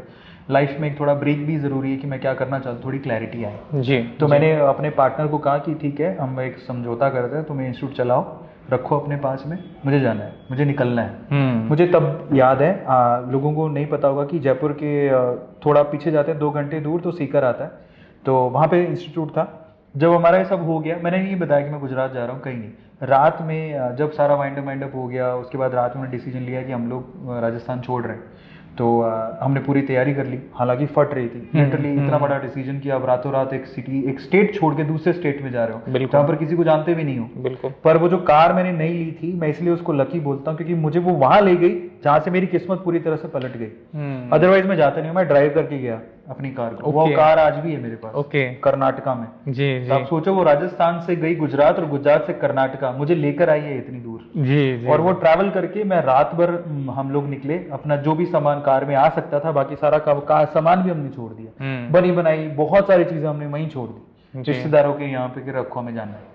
तो जो कार में आता था, थोड़ा बहुत कपड़े आते थे, एक इंडक्शन मुझे आज भी याद है, खाना बना सकते थे तो वो ले लिया साथ में, थोड़ा बहुत सामान लेके हम निकल पड़े। और सीकर से पहले आए अहमदाबाद जी। और जब अहमदाबाद आए तो इतनी बड़ी सिटी है अहमदाबाद, ओ माय गॉड, फट गई, नहीं है, सेटल डाउन नहीं हो सकते, बहुत मुश्किल है, और किराए विराए बहुत ज्यादा थे, पैसे नहीं थे जी। फिर वहां पर हमें एक अंकल मिले हमारे, वो कहते हैं कि तुम सूरत क्यों नहीं चले जाते, क्योंकि सूरत एक ऐसी सिटी है जो कि ना आपको अपना बनाती है और आपको ना ऐसे खाली हाथ नहीं जाने देगी जी। वो वर्ड्स बड़े बहुत ही इंटरेस्टिंग वर्ड्स है, मैंने कहा ट्राई करने में क्या जाता है। तो अहमदाबाद से वापस आते नहीं, हम लोग सूरत चले गए। तो अहमदाबाद से सूरत गए, हाईवे बड़ा प्यारा है। सूरत एक ऐसी जगह है जिसने मेरी पूरी तरह से किस्मत बदल दी जी। मैंने सूरत में, मैं बहुत बार अपने जो भी अभी टेड में गया था तब भी मैंने बोला था, उससे पहले मैं जोश टॉक में गया था तब भी बोला था, मेरी लाइफ का टर्निंग पॉइंट है। शुरू के 6 महीने मैंने कुछ नहीं किया सूरत में, सेल्फ एनालिसिस में अपना टाइम बिताया। मैं करता था, सुबह जल्दी उठता था, जिम करता था, योगा करता था, ध्यान करता था, बुक्स पढ़ता था, और कुछ नहीं। और मेरे पास 6 महीने का राशन पानी था। मैंने इसे सोचा कि, और ये बहुत जरूरी है, आपको आपकी लाइफ में क्लैरिटी चाहिए, आप ब्रेक लो, आप ब्रेक लो और कहीं जाके ना अपने आप को एनालाइज करो। बहुत सही है ये बात। तो मैं बहुत लकी हूँ कि मुझे वो 6 महीने का ब्रेक मिला। बिल्कुल। और मेरे पास 6 महीने के पैसे थे बाय द वे। तो अब ये सिक्योरिटी ढूंढते हैं ना आप लाइफ में, जब तक क्लैरिटी नहीं है किसी तरह की कोई सिक्योरिटी नहीं होती। बेटर है कि आपके पास जो थोड़ा बहुत है उससे आप कहीं जाओ, अपने आप को एनालाइज करो। तो वहाँ पे मैंने घर लिए, घर लेने के बाद वहाँ पर यही एक्टिविटी चलती थी। और वो मेरा लाइफ का टर्निंग पॉइंट इसलिए था क्योंकि वहां पर मैंने ओशो को पढ़ा, रामानुजन को पढ़ा।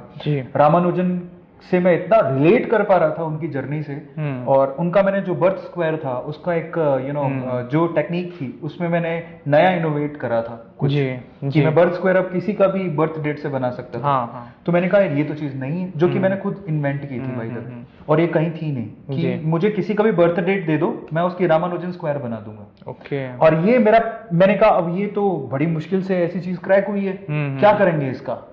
तो मैंने सोचा क्यों ना वीडियो बना ले।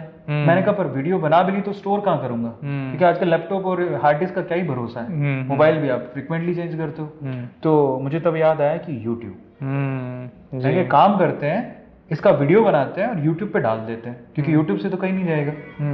तो मैंने वो वीडियो बनाया और इस तरह से मैं YouTube पे आया बाय द वे। जी। मैंने रामानुजन के स्क्वायर का एक वीडियो बनाया, वो मेरा सबसे पहला वीडियोस में से एक है, आप अभी भी सर्च कर सकते हो। वो अभी भी है, मतलब अभी भी है। आपके किस चैनल पे? हमारे मैंने जो चैनल अभी मैंने वेदांतु नीट मेडिसी को मर्ज कर दिया, उस चैनल पे आज भी वो वीडियो लाइव है। आप सिर्फ इतना ढूंढेंगे Ramanujan birth square by Arvind Arora, you can find that. आप वो वीडियो देख सकते हो, उसमें न्यू इनोवेटेड है, मैंने बताया तरीका कि किस तरह से आप अपनी डेट ऑफ बर्थ को से भी, आप अपनी पर्सनल डेट ऑफ बर्थ जो आपकी खुद की है, खुद की होगी, उसका भी आप बर्थ स्क्वायर बना सकते हो रामानुजन के जैसा। एक ऐसा क्रैक किया था मैंने, ठीक है, जबकि वो उनकी बुक्स में कहीं था नहीं। तो एक नया मेथड, हमने 2-3 नए मेथड बनाए थे, और उसकी वजह से मेरा सूरत की एक यूनिवर्सिटी में मेरा गेस्ट लेक्चर भी हुआ था। उन्होंने मुझे फैसिलिटेट किया कि ये ढूंढा है आपने। तो ये सब चीजें हैं और वो अभी यूट्यूब पे है।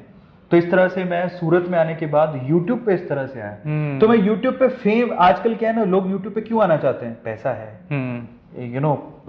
स्टार से मिलने का मौका मिलेगा, मैं स्टार बन जाऊंगा, मैं इन्फ्लुएंसर बन जाऊंगा, बहुत पैसा कमाऊंगा। मैं इसलिए नहीं आया था। मैं किस लिए आया था कि मैंने कोई चीज निकाल ली थी, इन्वेंट की थी, उसको स्टोर किधर करूं, इसके लिए मैं यूट्यूब पे आया था। जी। और इस तरह से उस चैनल की शुरुआत हुई, जिसको आज वेदांतु एक बहुत बड़ी एडटेक कंपनी है जो कि इंडिया में तीसरे नंबर पर आती है।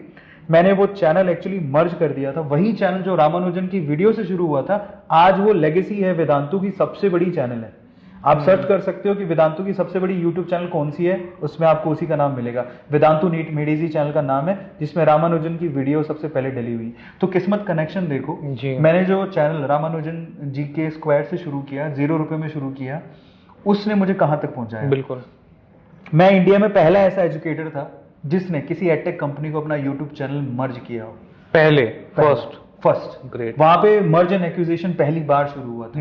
इसको खरीदने के लिए बिड और भी थी, लेकिन मैं वेदांतु के साथ गया और फाइनली वेदांतु की इक्विटीज मेरे पास है, जिनकी वर्थ आज के टाइम पे बहुत ज्यादा है। तो एक 0 रुपए में खोला हुआ यूट्यूब चैनल, उसने मेरी आज वर्थ करोड़ में कर दी है। बिल्कुल बिल्कुल। ये मैं आपको बताना चाहता हूँ कि ये एक जर्नी का पार्ट है जो कि आप समझना चाहिए। अगर आप यूट्यूब पे हो तो पहला नेम फेम को सोच के मत आओ, आपके पास क्या स्पेशल है और आप अपने लिए कर रहे हो कि दूसरों को दिखाने के लिए कर रहे हो, वो बहुत इंपॉर्टेंट है। और उसके बाद ऑब्वियसली जब आप इस तरह से यूट्यूब चैनल स्टार्ट करते हो, वो शुरू में तो आपको बताता हूँ, वो यूट्यूब चैनल पे मैं कोई व्यूज के लिए नहीं था, मैं वीडियो डालना था खुद के लिए, स्टोरी कर रहे थे आप, स्टोरी कर रहा था और कुछ नहीं। धीरे धीरे उन पे व्यूज आने लगे। फिर मैंने सोचा कि अब एक सवाल पूछा था मैं केमिस्ट्री का, हाँ, तो वो इसी से जुड़ा हुआ है जी। तो हुआ कुछ यूं कि अब 6 महीने खत्म हो गए जी। अब जितना योगा ध्यान करना था कर लिया, पर अब घर तो चलाना है, पैसे कहां से आएंगे। बिल्कुल बिल्कुल। तो इन दैट केस क्या हुआ कि मैं सर्च के लिए निकला फिर कि मैं पढ़ाता हूँ, और मैं गेट पढ़ाता था। और पूरे सूरत में ना, आपको पता है गुजराती कैसे होता है, उनका बिजनेस माइंड होता है, पढ़ाई में दिमाग नहीं चलता जी जी। बच्चे जो है ना पास हो जाए बहुत है, हमको हमारे बच्चे को क्या कराना है, बिजनेस जी, हमारे छोरे को ये सब कराना ही नहीं।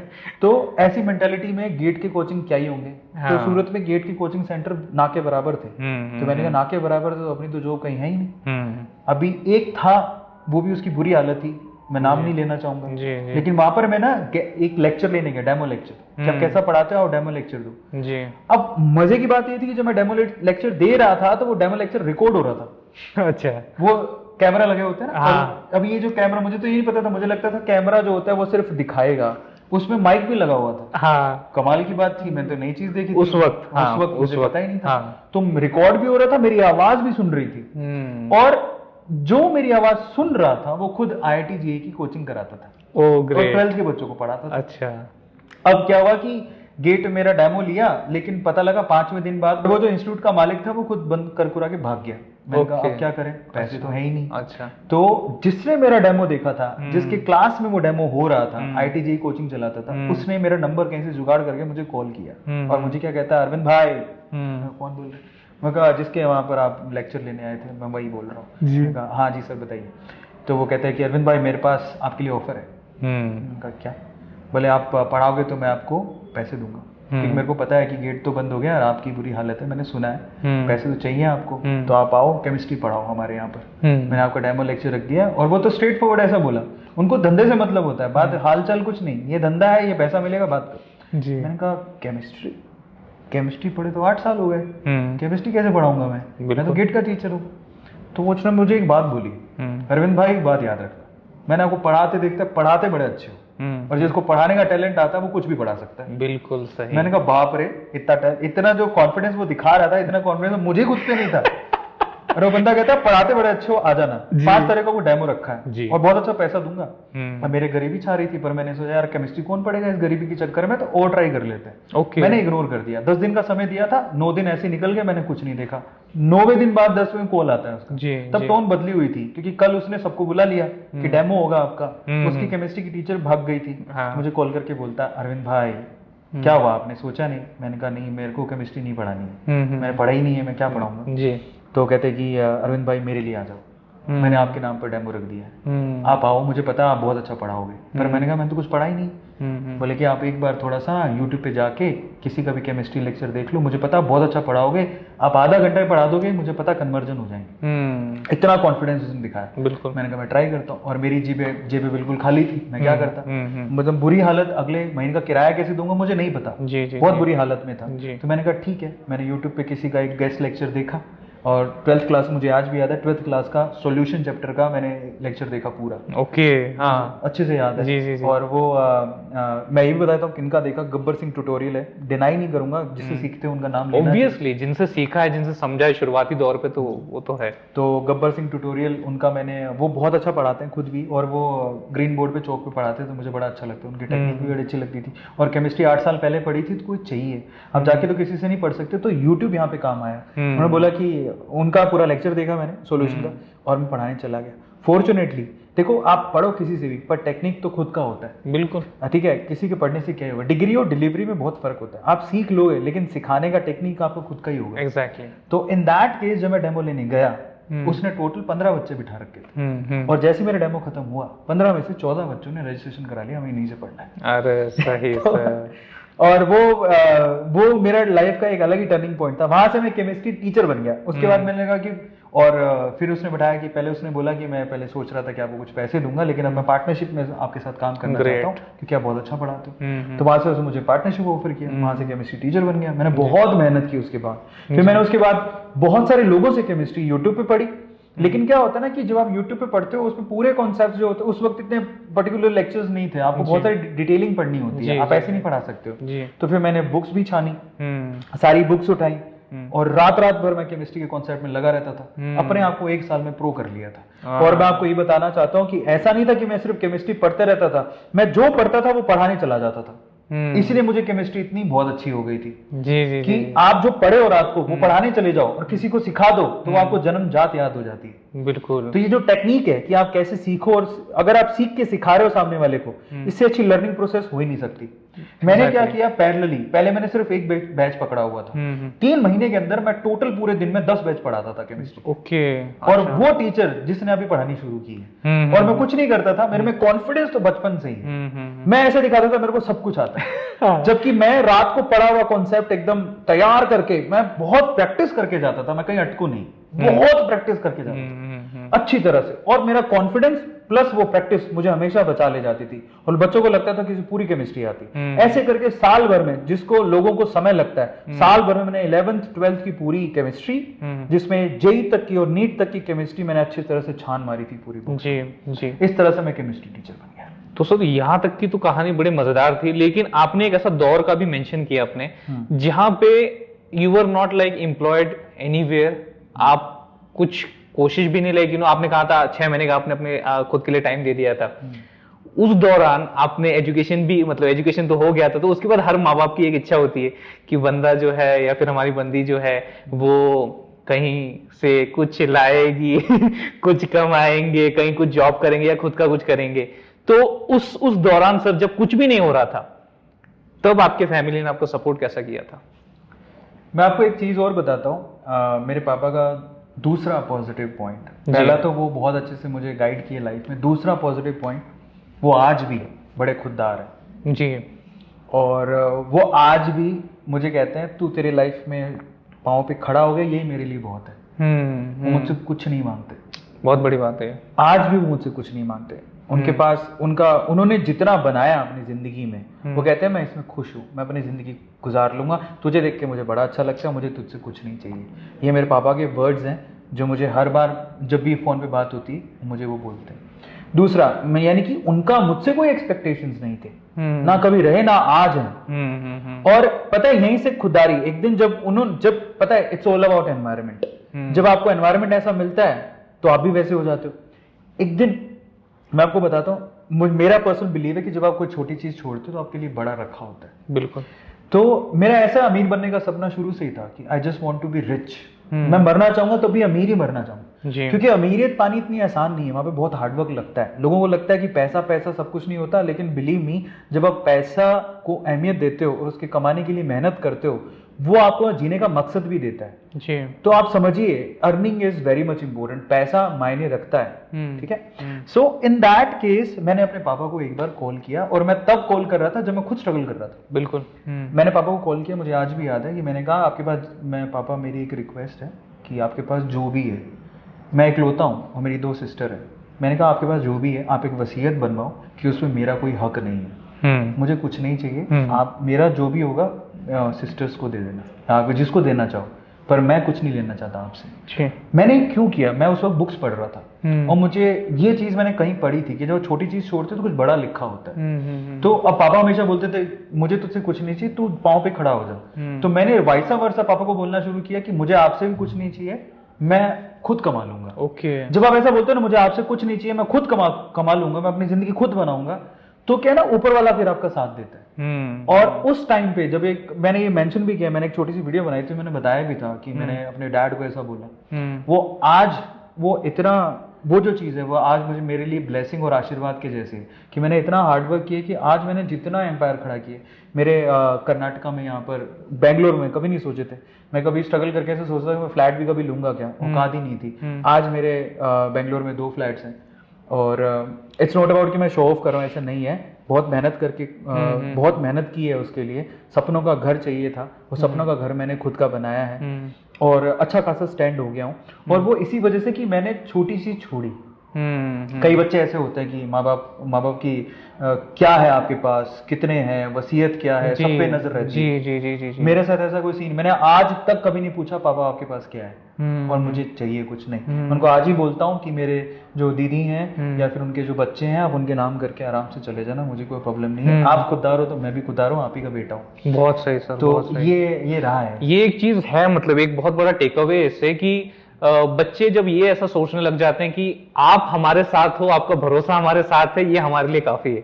बाकी की चीजें आपका मन है, आपकी इच्छा है, आपको जैसे देना। और ये सही चीज सही टाइम पे उन्होंने छोड़ी, कुछ छोटी चीज छोड़ी, तो आज इतना बड़ा साम्राज्य मिल पाया है।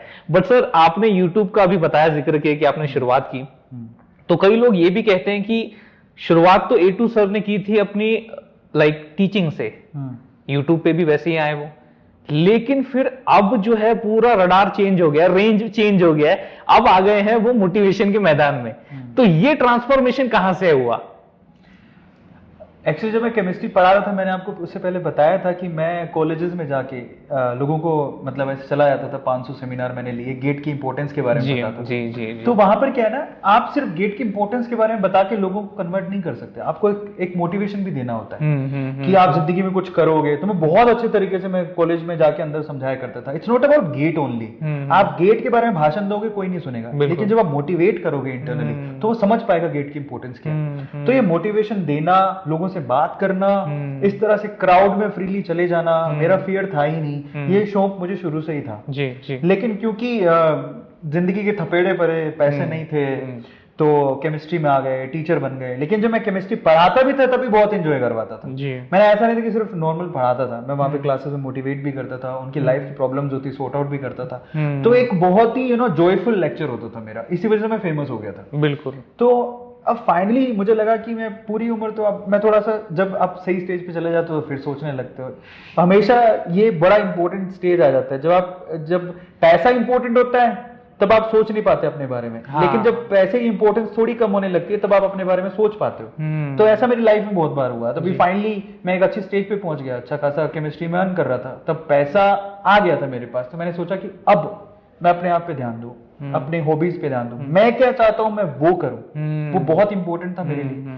तो मैंने सोचा, मुझे अर्ली डेज याद है, मैं सबसे ज्यादा एंजॉय करता था जब मैं सेमिनार देता था जी। जब मैं लोगों से बात करता था जी। तो बड़ा मजा आता था, मैं पढ़ाने से भी ज्यादा मजा आता था। मैंने कहा क्यों ना उसको कंटिन्यू करें। लेकिन अभी मुझे लगा कि ऐसे स्ट्रेट फॉरवर्ड तो नहीं हो सकता, क्योंकि मोटिवेशन में कहाँ ही मैं सेमिनार लेने जाऊंगा, ठीक है, तो उसके लिए अरेंजमेंट भी करनी पड़ती है, बेंगलोर में हूँ, कहाँ से करूंगा। तो मैंने कहा ऑनलाइन ही शुरू करते हैं। तब एक इंसिडेंट और हो गया था, बाय द वे, टिकटॉक उस टाइम काफी फेमस था। तो टिकटॉक वालों ने क्या कर रखा था कि एजुकेटर्स को बुला रहे थे, क्योंकि उनकी इमेज बहुत खराब थी कि वहां पर सिर्फ लिप सिंक करके लोग फुअरता मचा रहे हैं, तो इंडियन गवर्नमेंट में भी हो सकता है बंद कर दे टिकटॉक। जी। ऐसा चल रहा था, ये 2019 की बात है। 19 ओके।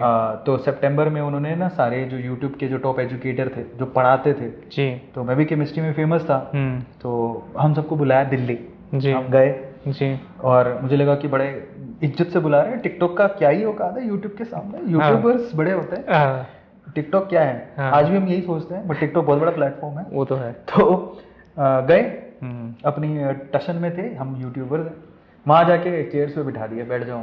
और जो टिकटॉकर्स थे वो स्टेज पे थे। अच्छा। और वो बढ़िया टिकटॉकर्स बता रहे थे कि कैसे टिकटॉक बनाया जाता है। मैंने कहा ये क्या, ये बुलाया गया, इंसल्ट हो रही है। तो इट वाज लाइक यार क्या चल रहा है, मतलब यूट्यूबर्स की कोई वैल्यू नहीं है, हमें बुलाया इतनी दूर से, वैल्यू तो करो।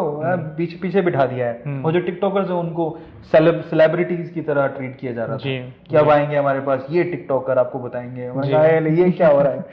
तो मैंने कहा टिकटॉक इतना बड़ा प्लेटफॉर्म है, देखा तो मैंने कहा ठीक है, तो अब एक काम करते हैं। मैं तब गोवा वेकेशन के लिए गया। उसके बाद मैंने आगे चलो अब मोटिवेशन की शुरुआत हम लोग शॉर्ट वीडियो से करते हैं और प्लेटफॉर्म टिकटॉक पकड़ते हैं।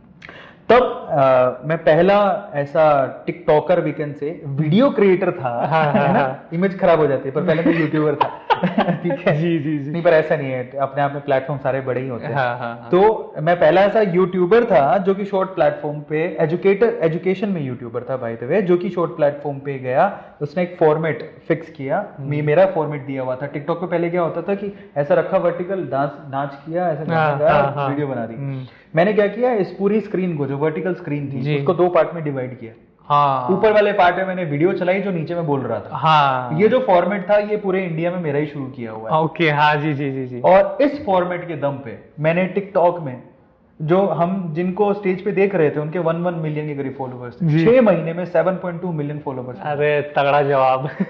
और अब हुआ क्या, टिकटॉक में जो इंडिया के हेड थे वो खुद फोन करके बोलते थे मुझे कि आपकी वीडियो का रिटेंशन सबसे ज्यादा है। हमारा जो टिकटॉक का वीडियो 15 सेकंड देखा जाता था, लेकिन आपकी वीडियो 38 सेकंड तक देखी जाती थी। तो मैंने एक 1 मिनट वीडियो का फॉर्मेट वहां से शुरू किया। इस तरह से मैं एक शॉर्ट मोटिवेशन वीडियो क्रिएटर बन गया। ओके। और पर अब अप्स एंड डाउन्स चलते रहते हैं। तो अचानक से क्या हुआ, जब 7.2 मिलियन, काफी फेम मिला मुझे, टिकटॉक की तरफ से प्राइजेस आने लग गए, इन्विटेशंस आने लग गए, फेमस हो गया। तब शॉर्ट प्लेटफॉर्म में टिकटॉक था और बाकी लोग देख रहे थे कि टिकटॉक बहुत नाम कर रहा है। बिल्कुल। अभी उसमें यूट्यूब भी था, फेसबुक भी था, तब तक रील इतना इंट्रोड्यूस नहीं हुई थी, आई भी नहीं थी, शॉर्ट्स भी नहीं आया था जी। और टिकटॉक काफी फेमस था। अचानक से इंडियन गवर्नमेंट ने टिकटॉक को बैन कर दिया जी। रातों रात 7.2 मिलियन का जो वो होता है ना, एक इतना बड़ा फॉलोइंगशिप, वो सब मिट्टी में। सब लोग खुश हो रहे हैं कि ये गया, क्योंकि होता है जनरली, ये गया, हो गया, खत्म। टिकटॉक बहुत सारे लोग होते हैं। तब भी मैं इस चीज को लेके पॉजिटिव था। देखो, मुझे टिकटॉक प्लेटफॉर्म से मतलब नहीं था। रुको, थांबा। हाँ, थोड़ा दुख होता है कि 7.2 मिलियन रातों रात चले गए। लेकिन वहां से मैंने एक चीज सीखी, क्या, जो मैंने कभी नहीं की, शॉर्ट वीडियोस बनाना। बिल्कुल। एक ऐसा फॉर्मेट जो कभी किसी ने ट्राई नहीं किया। मतलब मुझे पता है कि शॉर्ट वीडियोस में दम है, मुझे पता है वो बनानी कैसे है और मुझे कमबैक कैसे करना है। मैंने उसके बाद वीडियोस बनानी छोड़ी नहीं जी। वो मैं शॉर्ट वीडियोस बनाता और तब मैंने उसको इंस्टाग्राम और यूट्यूब पे डालना शुरू किया। और शॉर्ट वीडियोस डालने वाला इंडिया में मैं पहला, इनफैक्ट पूरे वर्ल्ड में, क्योंकि यूट्यूब तब तक शॉर्ट्स लाया नहीं था जी। 1 मिनट फॉर्मेट में 1:1 में यूट्यूब पे सबसे पहला क्रिएटर था जो कि यूट्यूब पे इस तरह के वीडियोस डालता था। उससे पहले कोई नहीं था। अब देखो, अगर मैंने उस वक्त टिकटॉक पे वीडियोस बनाने छोड़ दिए होते तो मैं आज यहाँ तक नहीं होता। ऐसा क्यों? क्योंकि मैंने जब डालने शुरू किए थे उसके 2 महीने बाद ही यूट्यूब शॉर्ट्स लेके आ गया था बीटा वर्जन में जी। और उसको सबसे पहला क्रिएटर कौन मिला? अरविंद अरोड़ा।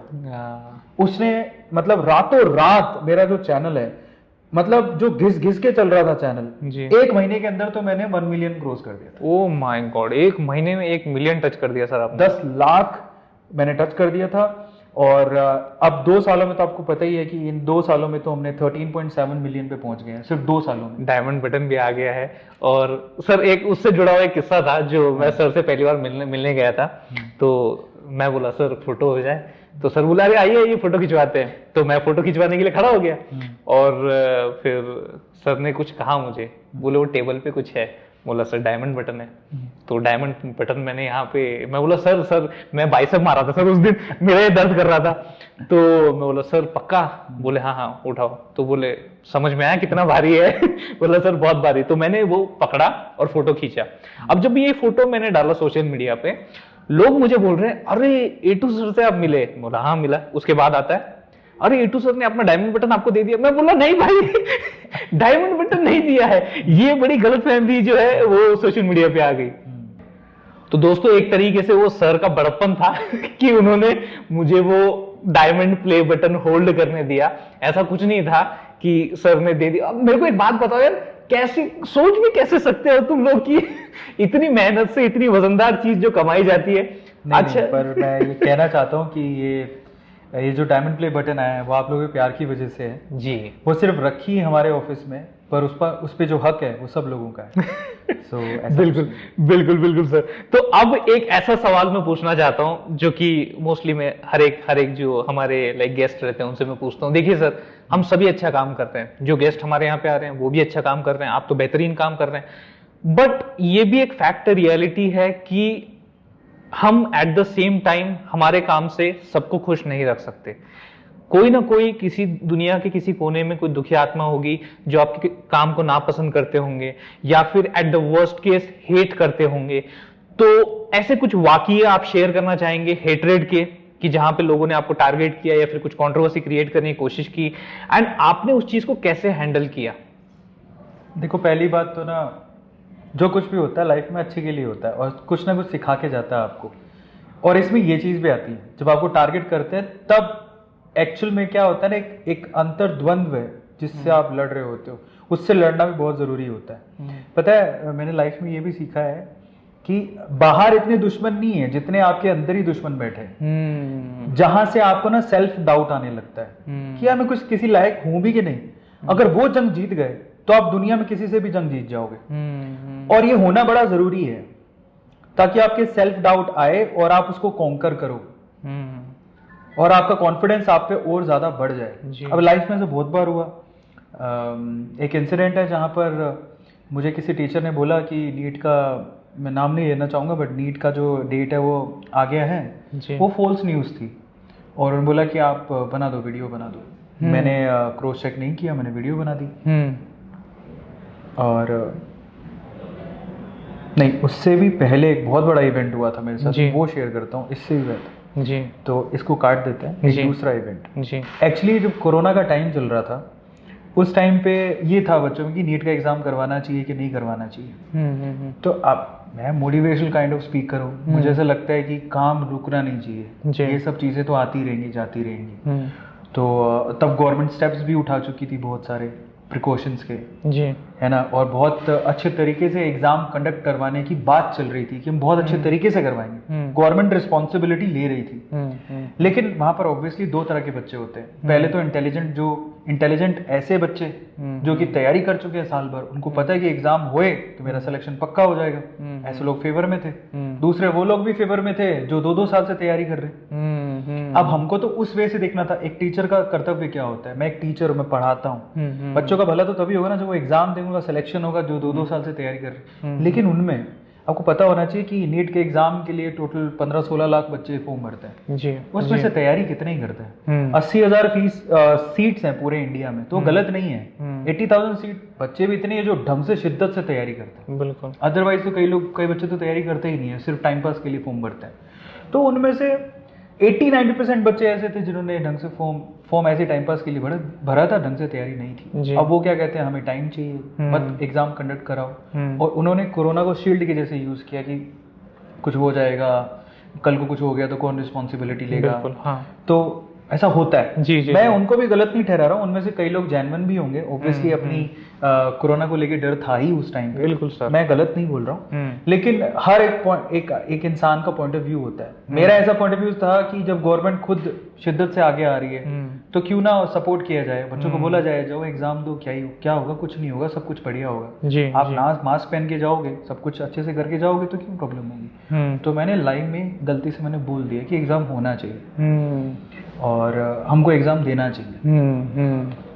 और मैंने कुछ ज़्यादा इमोशनल होके, मतलब थोड़ा सा एम्फेसाइज होके बोल दिया था जी, तो जी। बहुत बच्चों को, अब ज़्यादा 80% क्राउड तो ऐसी है जो कि चाहती थी कि ना हो एग्ज़ाम। बिल्कुल। तो उस टाइम पे मैंने पहली बार बैकक्लैश देखा सोशल मीडिया का। ओके। मेरा कमेंट सेक्शन इंस्टाग्राम से लेके यूट्यूब से लेके हेटरेट, फुल ऑन हेटरेट कि अरविंद अरोड़ा ये है, अरविंद अरोड़ा वो है। भूल जाते लोग कि अरविंद अरोड़ा ने क्या किया है या क्या दिया है उसने। इतनी बुरी तरह से ट्रोल किया मुझे सोशल मीडिया पे। और मैं देखता रह गया, मतलब मुझे कॉल्स पे कॉल आ रहे हैं कि आपके लिए लोग इतना बुरा बुरा बोल रहे हैं, बहुत कुछ सोशल मीडिया पे ये तो कहते हैं कि इन्फ्लुएंसर बनना आपको लगता है कि बहुत चकाचौंध की जिंदगी होगी, हैंडल करना बहुत हार्ड होता है, और जब ऐसे इंसिडेंट्स हो जाते हैं तो और हार्ड होता है। तब मुझे लगने लगा, और तब मैं डिप्रेशन में एक बार और चला गया। मैंने कहा ये क्या हो गया, बनी बनाई जिंदगी, मतलब जो हमने जो इमारत खड़ी की है उस पर तो पानी फिर गया, तो मैं क्या करूं।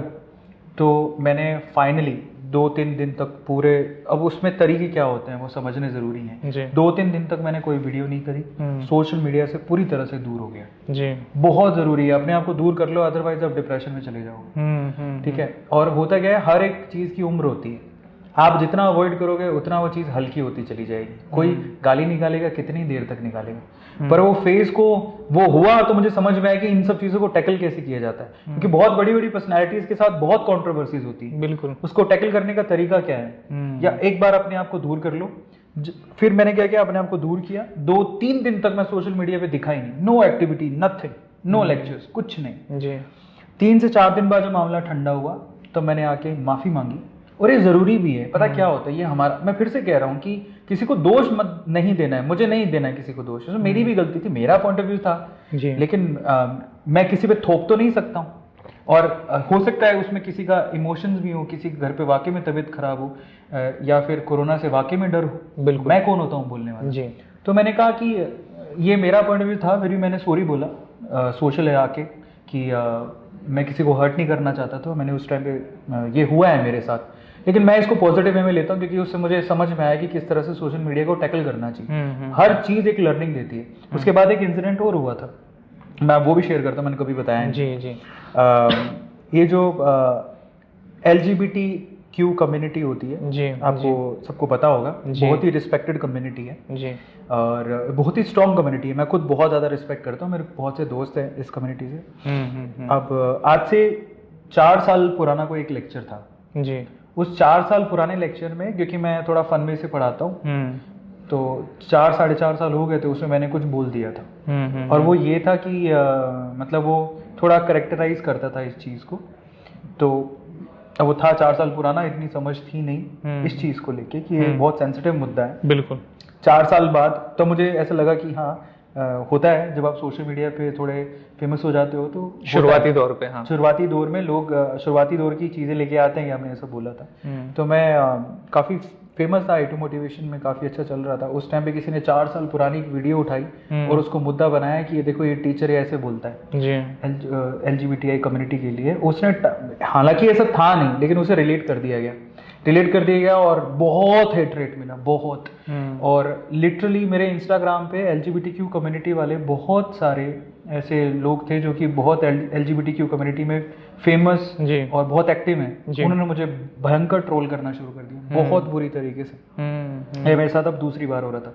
सोशल मीडिया के अपने प्रोन्स एंड कॉन्स होते हैं, बिल्कुल हाँ। और जब आप आगे बढ़ने लगते हो तो ये सब चीजें भी होती हैं, तो पुरानी चीजें निकाली जाती हैं। हालांकि उसका मतलब ये नहीं था कि किसी को मैं हर्ट करूं, वो सिर्फ एक लेक्चर में बोली कि नॉर्मल बात थी, बट रिलेट किया। बट मैंने फिर से, क्योंकि वो सेंसिटिव मुद्दा था, हम किसी की इमोशंस को इस तरह से हर्ट नहीं कर सकते, चाहे 4 साल पहले हुआ या 40 साल पहले। गलती होती है। अगेन मैंने उसको देखा और मुझे देख के खुद को लगा कि मुझे ऐसा नहीं बोलना चाहिए। हालांकि मैं ये बहाना तो नहीं लगा सकता ना कि 4 साल पहले की थॉट प्रोसेस और अब की थॉट प्रोसेस बदल गई है। बिल्कुल। गांधी जी भी अगर हम कहें, या बहुत सारे, वाल्मीकि पहले डाकू थे जी, लेकिन बदल गए। थॉट प्रोसेस बदलता है, इंसान का हर एक दिन में थॉट प्रोसेस बदलता है, लेकिन हम किसी को समझा नहीं सकते कि मैं वैसा नहीं सोच रहा हूँ जी, मेरी थॉट प्रोसेस वैसी नहीं है जी। मेरे LGBTQ कम्युनिटी में बहुत सारे दोस्त हैं जी। मैं उनको समझाया कि 4 साल पुरानी वीडियो है, बहुत पुरानी, मेरे थॉट प्रोसेस वैसे नहीं है। मैंने फिर से 3-4 दिन तक तो किसी को जवाब नहीं दिया। मुझे मना भी किया गया कि आप किसी को जवाब नहीं दोगे, क्योंकि इसमें लोग वेदांतु पे भी उंगलियां उठा रहे थे कि आपके पास ऐसे टीचर है जो कि बिल्कुल सेंसिटिव मुद्दों पे ऐसे बोलते हैं। पहले वीडियो को डाउन किया गया, 3-4 दिन तक मैंने कुछ बोला नहीं। उसके बाद फिर उन्होंने बोला कि Arvind, now you have to take step, तुम्हें कुछ करना पड़ेगा, बहुत सोच समझ के संभल के बोलना। तो मैंने कहा कि मेरे खुद के दोस्त हैं, तो मैंने उनसे बात की, मेरे LGBTQ जो फ्रेंड्स थे, तो उन्होंने सपोर्ट किया, उनको पता था, समझ में आता है। As a human they know you. I am so sensitive person as well. मैं खुद का मजाक भी नहीं बना सकता ना, वो एक मुद्दा दूसरा था, तो वो समझ गए कि उन्होंने बोला कि नेचुरली जाओ, अपनी बात कहो, बहुत जरूरी है, कहना जरूरी है। मैंने कहा वो तो मैं कहूँगा ही। उन्होंने मुझे समझाया, उसके बाद मैं गया सोशल मीडिया पे जाके, मैंने फिर से लाइव आकर माफ़ी मांगी। मैंने बताया भी 4 साल पुरानी वीडियो, आज मेरा वो थॉट प्रोसेस नहीं है। हर किसी का थॉट प्रोसेस एक दिन में चेंज हो ही जाता है, होता है, जब तक उसको समझ में आती है, उसको समझ में आता है तो वो अपना थॉट प्रोसेस बदलता है। मैंने भी अपना बदला था। आज मैं वैसे नहीं सोचता जैसे 4 साल पहले सोचता था, लेकिन फिर भी अगर मेरे वर्ड्स किसी को हर्ट किए तो मैंने माफ़ी मांगी। ऐसा होता है। और जहाँ तक रही कि लोग ऐसा करते हैं, कई लोग जानबूझ के भी करते हैं, गड़े मुर्दे उखाड़ने की कोशिश करते हैं, लेकिन वो सिंपल तरीका यही है, पहला तो लर्निंग है आपके लिए, आपने कुछ किया तभी तो वो कुछ कर रहे हैं, सही बात है। दूसरा उसे टैकल करना सीखो, रादर ये कहने की कि वो ऐसा कर रहे हैं। मुझे लगता है कि जब आप ऐसी जंगें जीत के आते हो तो आप और ज्यादा स्ट्रॉन्ग होते हो। बिल्कुल सही बात है। मतलब लाइक अगर आपके ऊपर कोई कीचड़ उछाल रहा है तो इट्स नॉट रिक्वायर्ड कि हम भी वही करें। आपने उल्टा उसका रिवर्स किया, जो उनको सामने वाले पार्टी को एक्सपेक्टेड नहीं था। आपने सीधा जाके लाइव में माफी मांग लिया, जबकि आपका इंटेंशन वो नहीं था, ये तो हम समझ गए, लेकिन फिर भी आपने ऐसा किया। सो यही एक लर्निंग है कि यार बात को आगे किनके साथ बढ़ाया जाए तो रोक दिया जाए। माफी, अगर एक माफी से इतनी सारी जो कॉन्सिक्वेंसेज इसके आगे हो सकते थे, अगर आप नहीं माफी मांगते तो वो टाल दिए, सर ने वही टाल दिए। तो ये जो माफी होती है ना, ये बहुत पावरफुल होती है अपने आप में। हमें ऐसा लगता है कि यार हम कमजोर हो रहे माफी मांग के, ना ना ना ना ना, ताकत देख रहे हो आप यहाँ पे, ताकत बैठी है यहाँ पे। ये तो 2 किस्से सर आपने शेयर किए, ऐसे तो बहुत सारे हुए होंगे, जिस वजह से आदमी जो है अपने ऊपर का विश्वास बढ़ाते जाता है और ताकतवर बनते जाता है, और वही ताकत जो है फिर वो समाज में बांटते जाता है, जैसे कि सर अभी कर रहे हैं। तो अब सर एक ऐसा सेगमेंट जो कि आज तक किसी भी पॉडकास्ट में, मेरे पॉडकास्ट में नहीं इंक्लूड हुआ था, अरविंद सर के रिक्वेस्ट पे भी ये भी एक बात है, तो मैं यहाँ पे एक रैपिड फायर जो है आपके सामने रखना चाहूँ, कुछ चुनिंदा सवाल जिनके जवाब कुछ लाइक मल्टीपल चॉइसेस भी हो सकते हैं, यस नो भी हो सकते हैं, आंकड़े भी हो सकते हैं। तो ये कुछ सवाल मैं आपके सामने यहाँ पे रखना चाहूंगा, तो आप तैयार है जी? आप बकल्ड अप है जी। तो मेरा सबसे पहला आपको रैपिड फायर का सवाल ये है कि सर अगर आपके सामने मैं 2 चॉइसेस रखता हूं, टीचर, मोटिवेटर, दोनों में से कौन सा चुनेंगे? ये बहुत डिफिकल्ट क्वेश्चन है। तो मैं इसका आंसर दूंगा टीचर का मोटिवेटर। ओके, तो रास्ता निकाल लिया सर ने। ओके ठीक है। अब दूसरा, यूट्यूब, 100 नहीं, $1000 मिलियन, एक जगह यूट्यूब है, एक $1000 मिलियन है, दोनों में से सिर्फ एक का चुनाव कर सकते हैं। ये भी डिफिकल्ट है, but ultimately I will go with YouTube. ये मतलब सच में सोचा है सर ने, ऐसा नहीं कि यार कि आइडलाइज कर देते हैं, बोल देते हैं यूट्यूब, नहीं नहीं नहीं, सोचा है सर ने। रकम तगड़ी है रकम तगड़ी है, लेकिन इस रकम के लायक मुझे जिसने बनाया है वो है यूट्यूब, और वो सर ने चुना है यहाँ पे।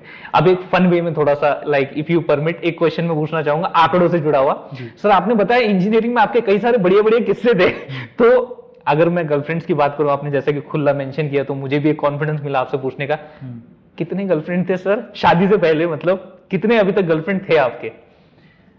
देखो, एक मेरा ना रूल है जिसको सिग्मा रूल कहते हैं है ना, वो मेरा रूल ये है कि सोशल लाइफ और प्राइवेट लाइफ हमेशा अलग अलग होनी चाहिए जी। इसलिए आपने जनरली देखा होगा, लोग मुझे कहते हैं कि मैं प्राइवेट लाइफ का कोई फोटोज वगैरह शेयर नहीं करता, वीडियोस भी नहीं करता। जी जी। मुंह कहीं भी नहीं दिखेंगे, क्योंकि क्या होता है ना, मैं जनरली बोलता हूँ घर में एक पागल बहुत है ठीक है, तो दैट्स फाइन। तो प्राइवेट लाइफ प्राइवेट है जी। और इसमें एग्जांपल भी देता हूँ भाई, कई बार आप रेखा को जानते हैं जी, रेखा एक्ट्रेस है जी जी। उन्होंने अपनी कभी प्राइवेट लाइफ कभी शेयर नहीं की किसी सोशल मीडिया, आप जानते भी नहीं, उतनी क्यूरियोसिटी बनी रहती है, तो वो बेहतर है आप।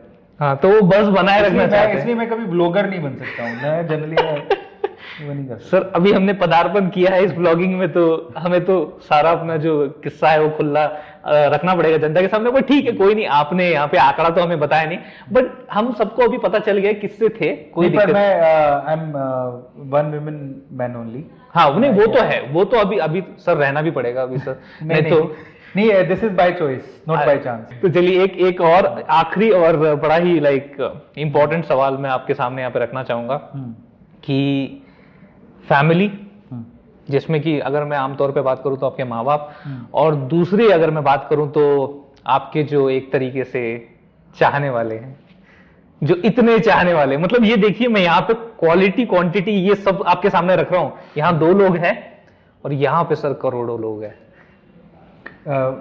बाबा फ्रेंकली स्पीकिंग, क्योंकि उन्होंने इस लायक बनाया है। आप तो मुझे बाद में जानते थे, वो मुझे बहुत पहले से जानते हैं।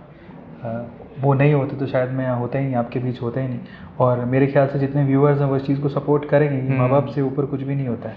और मैं ये ऐड ऑन भी करना चाहूँगा कि आपको सोशल मीडिया पे जो हीरोज़ दिखते हैं ना, लिटरली आपके घर में जो 2 हीरोज़ हैं उनसे बड़े हीरोज़ है ही नहीं कोई। बिल्कुल सही बात सर, बहुत सही बात। और मतलब इसमें से भी आप बीच का रास्ता निकाल सकते थे, इसमें से जैसे पहले सवाल के लिए निकाला, बट इसमें आपने इतनी ब्रूटल ऑनेस्टी इसमें दिखाई। और इसको एक्चुअली ना जस्टिफाई करने की जरूरत भी नहीं है सर, ऑडियंस समझ जाएगी आपके कितने भी फैन फॉलोइंग हो, बट आप जिसके फैन हो ना उसको तो आप छोड़ नहीं सकते। दूसरा आपने ये भी देखा होगा, इसे मैंने सोचने में समय नहीं लिया क्योंकि बहुत क्लियर था। बिल्कुल, ये भी एक बात है। ये मैं आपको ये सजेशन भी दूंगा कि सोशल मीडिया में आप जो देखते हो ना, वो हमेशा ये कॉइन का अदर साइड होता है। तो हर सिक्के के 2 पहलू होते हैं। तो आप जिसको आइडल मानते हो, जनरली वो इतना आइडल है भी कि नहीं। मैं कहता हूँ मुझे भी क्यों फॉलो कर रहे हो आप, जरूरत नहीं है। आप मुझसे अच्छी चीजें ले लो, दैट्स इट, मेरा काम हो गया।